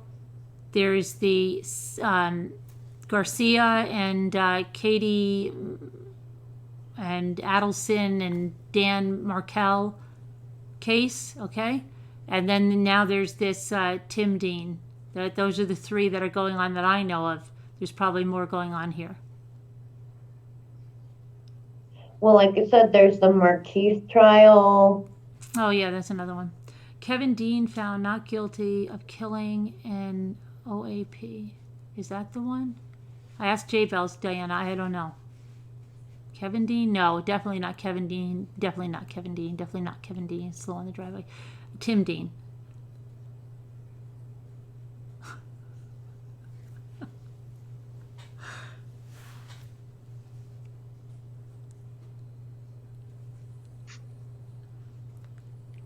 his kid cause she was mad at her husband.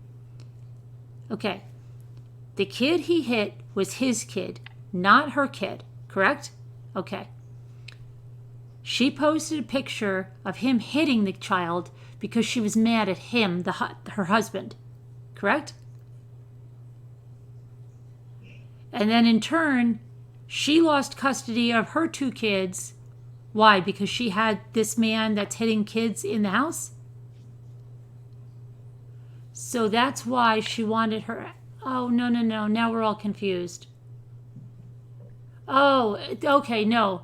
Then she thinks if she has her ex killed, she'll get her kids back. That wouldn't make any sense. If her kids were taken away from her, no, they'd be awarded the state if she was unfit.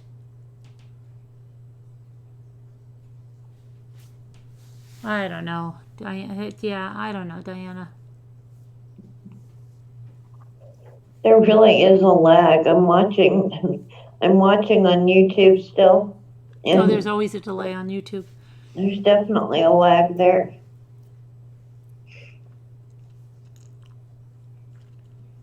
They're not the brightest crayons in the box? Stephanie L., I suggest you watch them all. I could swear somebody else did something similar recently that came up that I saw, but it can't be this woman. I don't know what's going on. Hey, Leaping Lizard. Somebody sent me a link today to an officer who shot somebody and said, used the excuse that they tried to attack her with her own taser. And so she shot them. There was a couple riding a scooter, one of those motorized scooters, and they were trying to get them to stop, and they wouldn't listen. They took off. They were riding it together, which they're not supposed to do. And when they did finally caught up to them, the husband ran off, and the woman was left there, and she's the one that got shot and killed, if I read that correctly. And the excuse was, she tried to attack me with my own taser. She had used that excuse for killing another person earlier, before. So and I don't know what state it was in, but I'll find the link and send it to you. Okay. Let's see. But it was this same, the same cop did the same thing and killed 2 people and used that same excuse for both of them. They were trying to get me with my taser. Like, Huh. That's probably going to be a downfall for that cop. Yeah, that's crazy. Let me see now. So, yeah, they're being tried separately, Diana? Yeah. Okay. So, Evie, would you go check on your neighbor, though, knowing about Dallas or Texas police recent history? Maybe. I think I'd go over and check on them before I'd call a Dallas or a Fort Worth cop nowadays.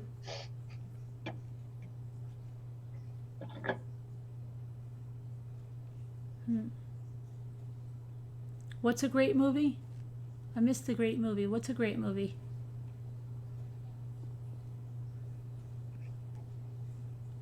What's a great movie, J Bells? Now I need to know what the great movie is.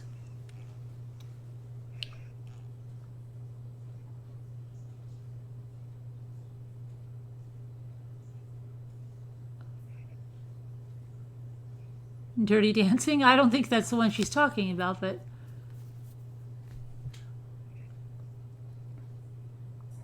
It sounded like you did. Oh, I did do that. Okay, see, I've already lost that. Yeah.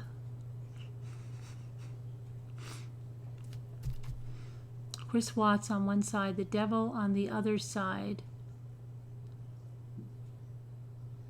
When Mommy is ready, something about him we choose if he's Chris or the monster. What? Is that a party game or something? Is that a party game, Angelic Alley? That doesn't sound too fun. Chris Watts has no business at a party.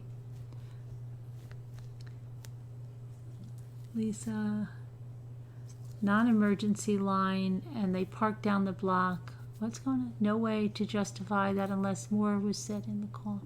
Some neighbors aren't your friends, especially if they don't check on a woman and a child playing games.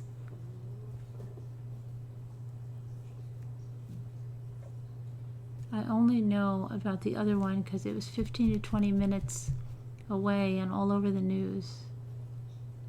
Chris Watts Halloween monster masks. Oh, monster mask? I don't want to wear a Chris Watts mask. Yucky. Yucky.